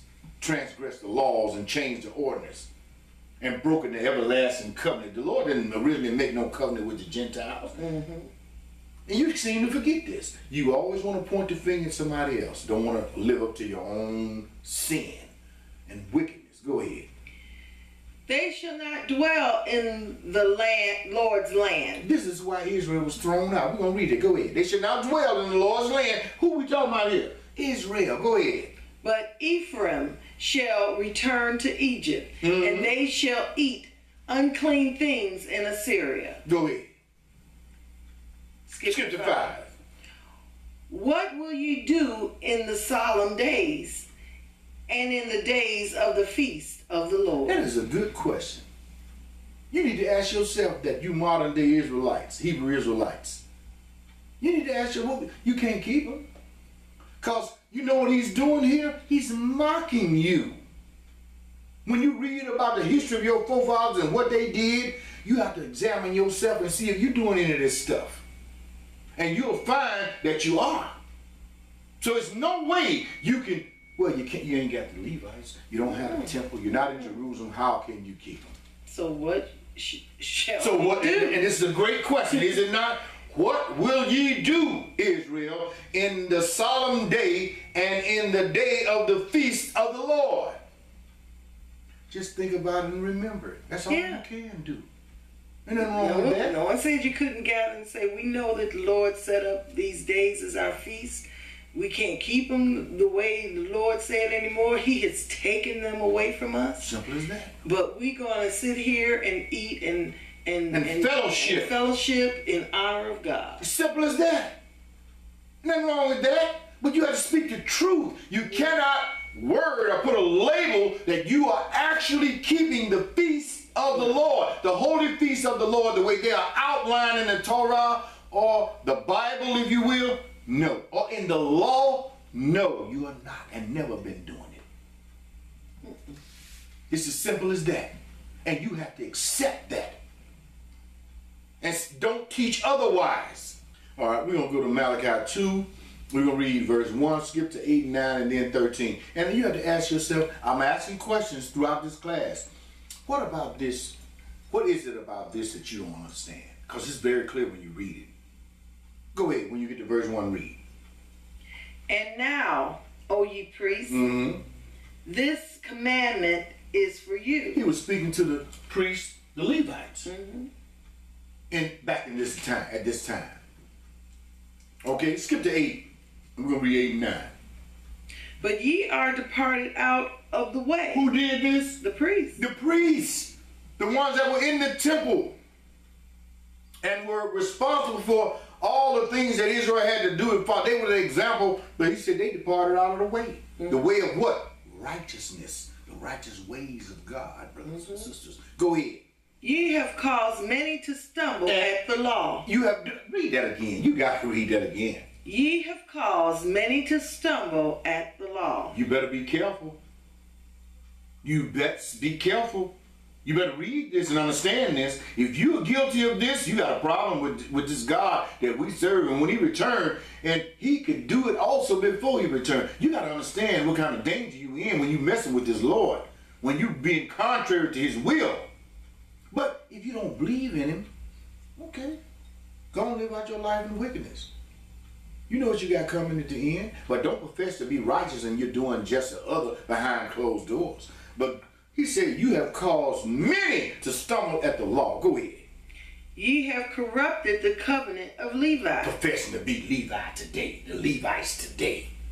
Somebody put a picture on Facebook. And wait a minute. If they're Levi, they have corrupted the covenant because they're not doing what the Lord told Levi to do and that they gave his word and vowed that they would do. I'd be scared to say I'm Levi and people read this and understand it. You Levi, you part of these people that corrupted and saying, what are you doing? They listen to you and find out you ain't teaching you, they beat you, I don't know what out of you. But see, you ain't thinking like that. But really, people don't hardly pay you no mind, those people with understanding. But then there are a lot of people that you confuse and they really think you got something and you're totally contrary to what they're saying. He said, you have caused many to stumble at the law. You have corrupted the covenant of Levi, said the Lord of hosts. Go ahead. Therefore have I also made you contemptible and base before all the people, according as ye have not kept my ways. This is why most people don't want to listen to you. Go ahead. But have been partial in the law. You've been partial to the law. You teach something that's right, and then the rest of it you screw up. This is what this is telling you. Go ahead, skip to 13. And this have ye done again. You've done this also. Go ahead. Covering the altar of the Lord with tears. Always crying, Lord, so forth and so on. Always pleading. But if you stop doing wrong, you don't need to cry. And beg the Lord for forgiveness and this, that, and the other. You keep doing the same old sin over and over again. Go ahead. With weeping and with crying out, insomuch that he regarded not the offering anymore. He don't want to hear you. He ain't listening to you.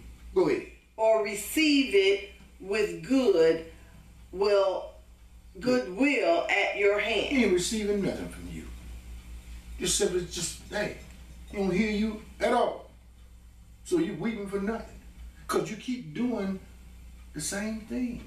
He know you ain't going to change, so why should he waste his time? And why are you wasting yours?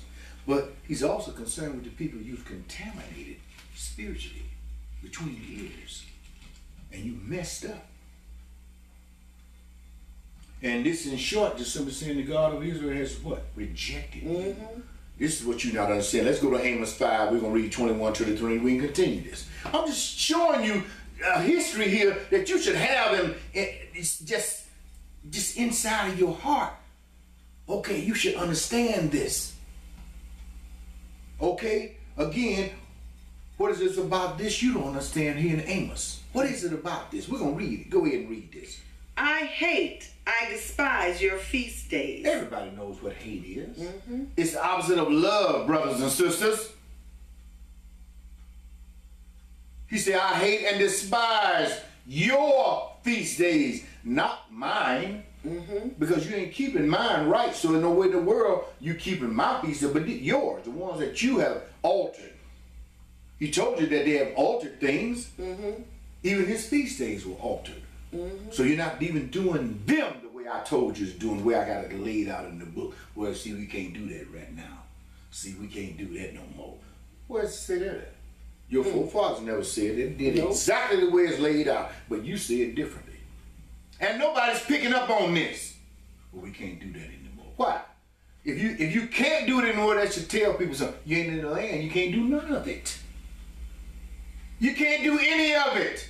You can't just tell people partial truth. He said they were impartial with the law. Mm-hmm.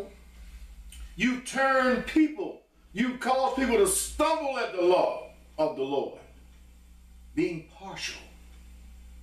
Go ahead. I will not smell in your solemn assembly. Nothing that you offering up to me. I'm not going to smell it.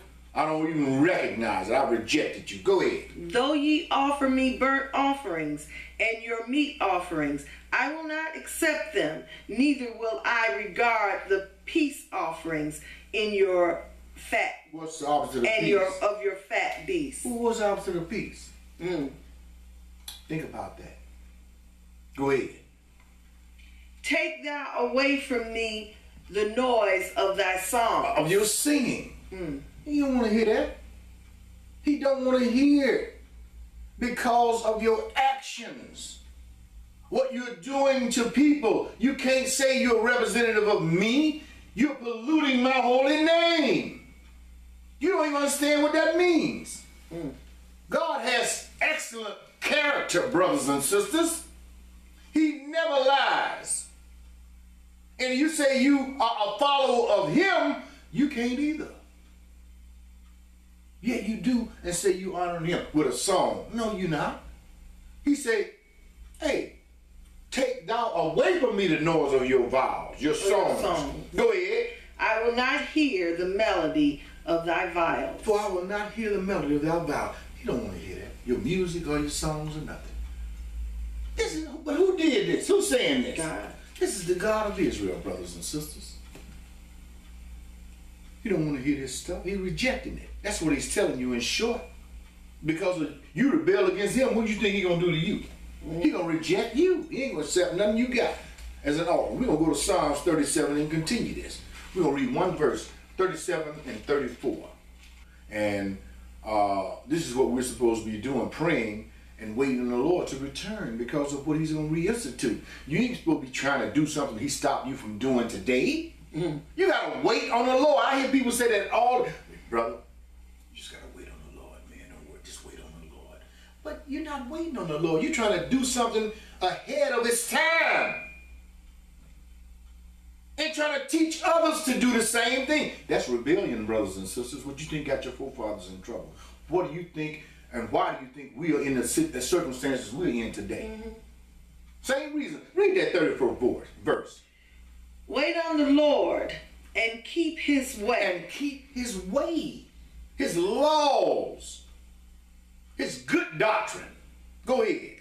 And he shall exalt thee to inherit the land. That land our forefathers was thrown out. If you take up the slack and do what they didn't do, what you gonna do here? You're gonna inherit that land. Because it was promised to you. His seed, the seed of those Israelites in the scriptures, that land was promised to their seed, and so forth and so on. And if you say you're that seed, then you can't be doing no wickedness, brothers and sisters. You can't be lying about the laws of God and the things that the Lord told Israel to do and so forth. You can't lie about that stuff, and that's what you're doing. You're not going to inherit the land. At least you're not going to be in the part that you should be in. That's another lesson in itself, but go ahead and finish this. When the wicked are cut off. When the wicked are cut off. You don't want to be part of this number. Thou shalt see it. You shall see it. You don't want to be the wicked. Okay, let's go on and look at this because been telling you throughout this class that God is going to reinstitute or reinstate these holy feast days. When he returned, the priests are going to be reinstated, the temple, everything. Let's read a little bit about it. Let's go to Ezekiel 44. Take a quick glimpse at this. We're going to read 1 to the 3, then 14 to the 16. That's when you have to wait on the Lord to do this. You can't do it on your own. He hasn't told you to do this. And even some preachers, my old pastor knew we can't do that. You know we can't do this. You know we can't keep none of them. You can't just do that. It can't just be about money, brothers and sisters. filthy lucre. It can't just be about that. Those are the days most people collect a lot of money. You can't that just be the driving force behind what you do. Because if you sinning and you rebelling, God ain't with you. He's against you. He told you that he put a curse on the priest, did he not? We're going to go to Ezekiel 44. We're going to read 1 to the 3, then skip to 13 and read down to the 16. When you get to verse 1, read. Then he brought me back the way of the gate of the outward sanctuary, which looketh towards the east. This is Ezekiel in a vision of the future temple and the land and so forth. And he showed Ezekiel this, and Ezekiel was supposed to go back and tell the elders of Israel and so forth what he saw and all of that. But this is a glimpse of the future. And it's here for us to look at as well. Go ahead. And it was shut. Then saith the Lord unto me, this gate shall be shut. It shall not be opened, and no man shall enter in by it, because the Lord, the God of Israel, hath entered in by it. Therefore, it shall be shut. Okay, keep on. And it is for the prince. The prince, he shall sit in it to eat bread before the Lord. Oh, hey, who is this prince? A lot of people come up with a whole lot of names, but I'm going to tell you my spin on this in terms of what I read in a second. But keep reading. He shall enter by the way of the porch of that gate, and shall go out by the way of the same. And skip now to 13 and read to 16. And they shall not come near unto me to do the office of a priest unto me, nor to come near to any of my holy things in the most holy place. But they shall bear their shame and their abominations which they have committed. But I will make them keepers of the charge of the house, for all the service thereof, and for all that shall be done therein. He's talking about Israel. He's going to reinstate them. They're going to be doing what their forefathers did. Keep reading. But the priests, the Levites, the sons of Zadok, they that keep the charge of my sanctuary, when the children of Israel went astray from me, they shall come near to me to minister unto me. They're the ones that are going to come near unto the Lord and minister unto him. Go ahead. And they shall stand before me to offer unto me the fat and the blood, saith the Lord. They shall enter into my sanctuary, and they shall come near to my table to minister unto me, and they shall keep my charge. Keep my charge. You can't say you keeping the charge of the Lord in this manner right here today. This is what you're trying to do. Anyway, let's continue this, because we're going to get back to that prince in a minute, but let's continue this at Ezekiel 45. We're going to read 16 to 18, then skip to 21 and read to the 25. Let's continue pursuing this and looking at this. This is Ezekiel still in his vision, talking about the future. When you get to verse 16, read that. All the people of the land shall give this oblation for the prince. Now we're reading about this prince of Israel again, brothers and sisters. Go ahead. In Israel. And it shall be the prince's part to give burnt offerings, the meat of offerings, the drink offerings, and the drink offerings in the feast, and in the new moons, and in the Sabbaths, in all solemnities of the house of Israel. He shall prepare the sin offering and the meat offering and the burnt offering and the peace offering to make reconciliation for the house of Israel. Thus saith the Lord God, in the first month, in the first day of the month, thou shalt take a young bullock without blemish and cleanse the sanctuary. And cleanse the sanctuary. You know what, brothers and sisters? I can't tell you who this prince is, but I can tell you this from what we just read. We know it's got to be a Levite. Absolutely. Can't be nobody else but a Levite. What his name is, I don't know. And if you can somehow find it in the book and read it to me, you can tell me, I'll believe you. But I haven't found it yet. I don't know who this prince is by name. But I know it's got to be a Levite, because we're talking about sacrifices here. And when you talk about sacrifices, we're talking also, you don't have to read it here, but it's just automatic. We're talking about the altar of the Lord. Only the Levites could approach the altar of God, brothers and sisters. So this has to be. And he say he's the same and he don't change, so. All that simple. This got to be a Levite here. But as far as who he is, in terms of who he is individually, it doesn't say. But we know it's a Levite. Okay, I'll skip to 25. Verse 21, we're going to read to 25. In the first month, in the 14th day of the month, ye shall have a Passover. Here's the Passover being reinstated. Go ahead. A feast of 7 days, unleavened bread shall be eaten. Go ahead. And upon that day shall the prince prepare for himself and for all the people of the land a bullock for a sin offering. And here we know something else. We know that this prince has to be a high priest. Has to be a high priest. Now this is all the stuff you can read about what the high priest and the priests did in the days of old and whatnot. And brothers and sisters, when have you done any of this? You say you're keeping these feasts the way they are outlined in the script. No, you are not. But this is a future thing. They're going to do the same thing they did in the days of old. This is what this vision was about anyway, to go back and just assure the people, hey, don't worry about it, it's going to come back. But not when you want it to, but the Lord's going to reinstitute all this stuff. And we're going to cut it off right here and go into Ezekiel. We're going to go right into Ezekiel 46, and we're going to read 1 and 3 right there. Because we don't need to read the rest of the stuff about these burnt offerings and sin offerings. That's why I know this prince has got to be a high priest. Okay, and the 7th month, we're going to read it. It also spoke about the 7th month and the 15th day, the feast of 7 days, which you know what feast that is. Tabernacle. All these is tabernacles. All this stuff is going to be reinstituted, but not until the Lord returns, brothers and sisters. That's the whole point of me going here. And you can read this on your own. But let's go to Ezekiel 46 and read 1 and 3 and continue this. Him reinstating these feast days. This is future. When you get to 1, read.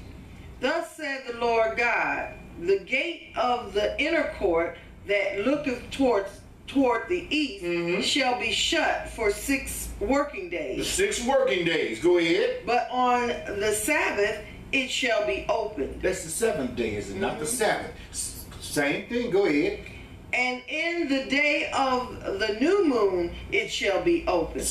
Talking about the new moons and all this. This is what our forefathers dealt with. Go ahead. And the prince shall enter by the way of the porch of that gate without. We know this prince has got to be the high priest. Go ahead. And shall stand by the post of the gate. And the priest shall prepare his burnt offering and his peace offerings. And he shall worship at the threshold of the gate. Then he shall go forth, but the gate shall not be shut until the evening. Go ahead. Likewise, the people of the land shall worship at the door of this gate before the Lord in the Sabbaths and in the new moon. All of this stuff is going to be reinstituted at its appointed time. You cannot keep what has been what you have been stopped from keeping by God himself, brothers and sisters. You can't be that rebellious. I'm going to do it anyway. This is what you're saying. Now let's move on. Let's go to 1 John 3. And we're going to read verse 3 and 4. And if you got any hope of truly becoming a son of God, you know, you must purify yourself, brothers and sisters, and be holy, for he is holy. It's as simple as that. You got to obey his voice, in other words. You can't be disobedient. Go ahead and read this 3rd verse, 3 and 4 in 1 John 3. And every man that hath his hope in him purifieth himself. You got your hope in Christ, your faith in Christ. You have to be obedient. Okay? Go ahead. Even as he is pure. And purified simply means to make yourself clean. Sanctify yourself. Separate yourself from the lies people want you to teach others and find the truth. And that's what you speak. And that's what you walk in. Go ahead. Whosoever committeth sin transgresseth also the law. Now this is what I want. I wanted to read this because if you say that you have been keeping and are still keeping and will continue to keep the feast days, the holy feast days of the God of Israel, if you say you're doing that, okay, and you're not doing it according to the law, the way that it's written in the Torah, you're doing it the wrong way. You, as you said earlier, you are doing it the wrong way, which makes you a what? A sinner. A sinner, a transgressor of the law. How can you miss this and not understand this is what you're doing? Nothing wrong with you getting together. You want to come together and gather, but you cannot label and call this the feast days of the Lord the way they are outlined in the Torah or the Bible. You can't do it. It'll make you a transgressor of the law. It's as simple as that. Because he stopped you from doing it because you were transgressing the law. This is all that simple. You're missing this, brothers and sisters. You're not opening your eyes. You're not paying attention to what you're reading. And you're just following people all the way to the fire. I hope that's not the case. I really do. I pray that is not the case. You better pay attention to what you're doing, supposedly in the name of the Lord, the God of Israel. Let's move on. Let me finish it. Whosoever committeth sin transgresseth also the law. I don't need to add. For sin is the transgression of the law. I don't need to add nothing else to that. That's very clear. You cannot say you are doing something the way it's outlined in the Torah, and you are not, and it not be a transgression of that law. It is. This is what you're not understanding. You are transgressing the law every time you open up your mouth and say that, and you teach people to say, we keeping the feast of the Lord. No, you're not. Not as they are outlined in the Bible. You can't straddle a fence, brothers and sisters. You can't take something that's not genuine and pass it off as genuine, and then when somebody show you that it's not, continue to do it. You're being more rebellious. You're transgressing even more. Stacking sin up on top of sin. And those that follow you are doing the same thing. This is the book. I'm just reading it to you. With clarity. Putting things in their proper context. Not making up anything. Let's move on and go to Acts 2. We're going to read verse 1 and verse 5. Because since people have learned that they possibly might be descendants of the black Hebrew Israelites of the Bible, when have you, those of you who profess to be descendants of the Hebrew Israelites of the Bible, when have you kept Pentecost in America as this outline in the scriptures? Ask yourself that question. Let's read verse 1. Now we're reading Acts 2, 1, then we're going to skip to 5. Read verse 1. And when the day of Pentecost was fully come, they were all with one accord in one place. Excuse me. Could you read that again for me? Sure. I want you to hear this because I just heard something in this. And when the day of Pentecost was fully come, they were all in one accord in one place. In what place? One place. What was this place? Jerusalem. It had to be, brothers and sisters. When have you ever been in Jerusalem? This is the law. You can read this in the law. The place where he chose to place his name. They were all together in one accord. They traveled to get there, many of them. But many of them, there were Jews that still lived there. If you read this whole thing, but skip down to verse 5. Where is this place? Let's read in verse 5. Go ahead. And there were dwelling at Jerusalem Jews, devout men, out of every nation under heaven. There's no way you have done this since you've been in America. And you can't keep this in America, which is what you believed for all these years by these Hebrew Israelite elders and pastors. You're not paying attention to what's written in this book. You're paying attention to a man, a person who can lie, who can make a mistake. Let's say he's not lying, intentionally. He's making a mistake. Okay, we'll give him that. It's still wrong, brothers and sisters, no matter how you calculate it, no matter how you add it up, he's still wrong. It's still contrary to the way it is outlined in the Torah. It's just like that king of Israel that was keeping the feast, but later found out he's wrong. It wasn't deliberate. They were doing it wrong. But once he found out they were wrong and got the right way, he kept it the right way forever. You keep forgetting because people have good intentions. That don't last with the Lord. Uzzah tried to stop the ark from falling off the cart. And when he touched it, the Lord killed him because he wasn't supposed to push it in. He had good intentions. You better think about what you're doing, brothers and sisters. And all we did was just go in this book, and I could read much more, but we ain't got no 9 hours to be doing. This is I'm just trying to urge you and compel you to go back in this book and read about these days. But it's very simple. It was God himself who stopped our forefathers from keeping his holy feast days because of their transgressions. They're murdering others, the innocent blood they shed and so forth. And right now, today, you're not keeping them because this sentence is still ongoing. You were thrown out the land. Your forefathers were, and it's still touching us today because if you say you are a descendant of them, you can't be keeping these feast days because God is going to reinstitute them, and he's going to be here in person to make sure you do them the right way. And you don't understand that. Let's move on. Let's go to Hosea 9. We're going to read 1 and skip to 7 and read to the 9 there. And again, we read earlier where he mocked Israel.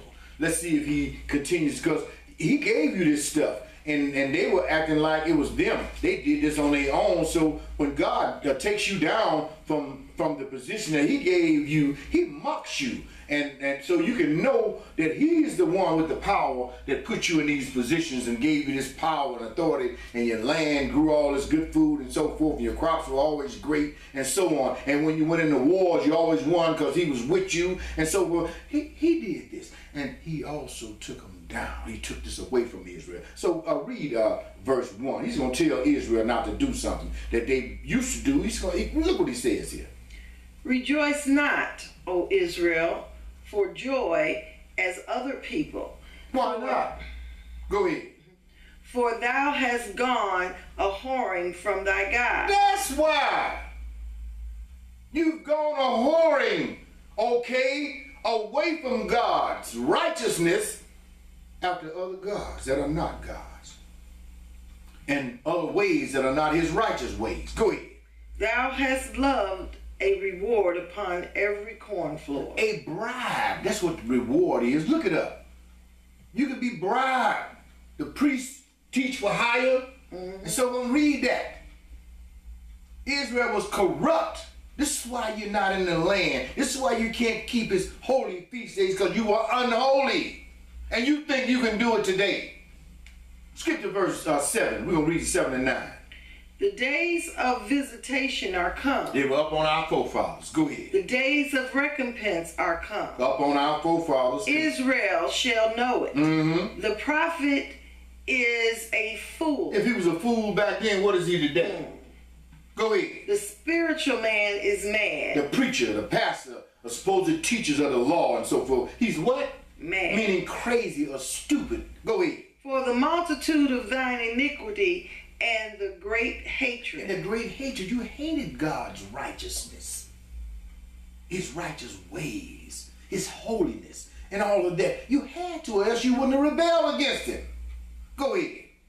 The watchmen of Ephraim was with my God. At one point they were. Go ahead. But the prophet is a snare for a fowler in all his ways. In all his days. Ways. His ways, okay. But listen, the prophet is a snare. This is the person you go to be advised about what thus say the Lord. He becomes a snare. He's going to entrap you or trip you up to fall. That's what Israel had come to. They're not doing this today, brothers and sisters.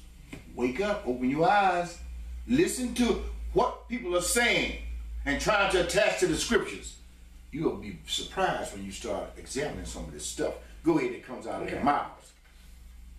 In all his ways and hatred in the house of his God. And it's the so-called house of his God. Hatred toward who? The people that are in there. Because if you hate people, you lie to them. You make them merchandise. You make merchandise out of them.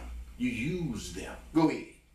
They have deeply corrupted themselves as in the days of Gibeah. Therefore, he will remember their iniquities. He ain't gonna forget. Go ahead. He will visit their sins. And he did that to our forefathers. You think that we gonna get away? Those of us in our generation and behind us and after them gonna get away? No. Recompenses of God. Vengeance is mine, said the Lord. It is a fearful thing to fall in the hands of the living God when you're a sinner, refusing to repent. And many of you refuse. Go ahead. Verse 8, because the priests of old did this, and you so-called pretended priests of Israel today, you're guilty of doing the same thing. You're causing this also today. Now let's read that verse, verse 8. But ye are departed out of the way. Ye have caused many to stumble at the law. At the law, brothers and sisters. Concerning the feast days of the Lord. Those laws. Go ahead. Ye have corrupted the covenant of Levi. You have, pretending to be Levi. Talking about his folk brothers here in Chicago and they Levites. Give me a break. How can you be that lame in between the ears? To let somebody cause you to think that way and that's not correct. That's what we're talking about here. This ain't personal. We're talking about the book here and the truth that's in this book. Stick to it. Quit making up stuff. There's so many things you can ask either one of them brothers and catch them in and sharing and it will show you that they're nowhere near that.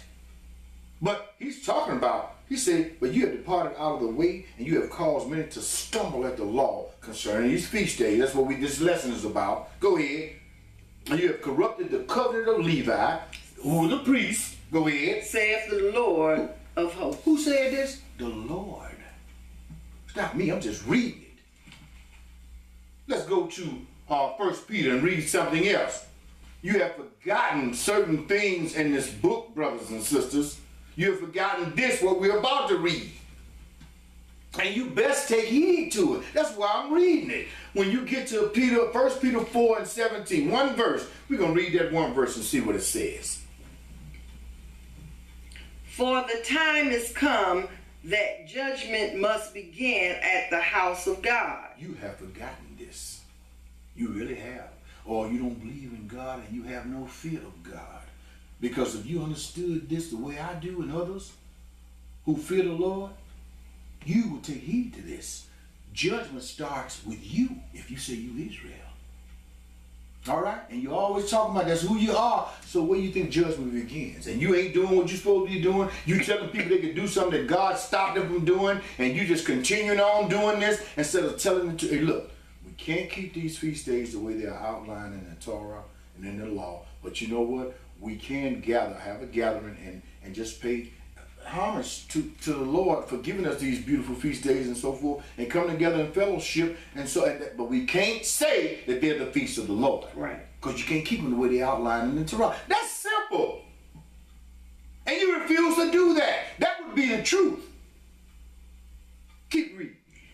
And if it first began at us, what shall the end be of them that obey not the gospel of God? You need to understand this and ask yourself this, all of this. Because if you obey not the gospel of God, what shall your end be? Let's go. Because the bottom line is you can't keep these holy feast days the way they're outlined in the law, brothers and sisters. That's just the bottom line. You ain't got to be ashamed of that. You ain't got to worry about being punished for not doing it. God stopped you from doing it in the first place. It's simple as that. Let's go to Isaiah 1. We're going to read 19 and 21. And this is the last place we're going to go. And this is the conclusion of this whole thing. Your forefathers rebelled. And you can't be rebellious today, brothers and sisters. You can't refuse to be obedient unto God. and his laws and his ways, his statutes and so forth. Specifically talking about his holy feast days. Because there's a lot attached to these days. We couldn't get off into all that, but you understand, those of you with some understand what I'm getting at. All right, let's go to 19. We're going to read to 21. Isaiah 1. If ye be willing and obedient. Wait a minute. If they be what? Willing and obedient. You're supposed to be willing and obedient, brothers and sisters. Go ahead. Ye shall eat the good of the land. They obviously were not, because we got booted out. And you can't keep these holy days because of that. You were not obedient. You stayed there for a minute, but there wasn't no time. When you look at all these other nations, the way they ruled in their homeland, we didn't have no time in our homeland. When you really add it all up, our forefathers didn't, because they wanted to be wicked. Go ahead. But if ye refuse and rebel, which is what they did, go ahead, ye shall be devoured with a sword. And they were on several occasions, mainly Nebuchadnezzar's Babylonian captivity and the Roman with Titus, the emperor. And nothing has changed. We still have been beaten down from that time to now. Go ahead. Because we refuse and we rebel against God. Go ahead. For the mouth of the Lord hath spoken it. How is the faithful city become an harlot? What city is he talking about? Jerusalem. What is it now? It's become what? A harlot. So you can't worry about going around trying to keep no feast, because it's holy. It's unholy. A harlot is not holy. Brothers and sisters, you need to get back in this book and read, and you'll understand some things. It's nothing wrong with admitting the truth. You can't keep the holy feast days of the Lord the way they are outlined in the Torah, in the Bible, because he took away what you needed to keep them.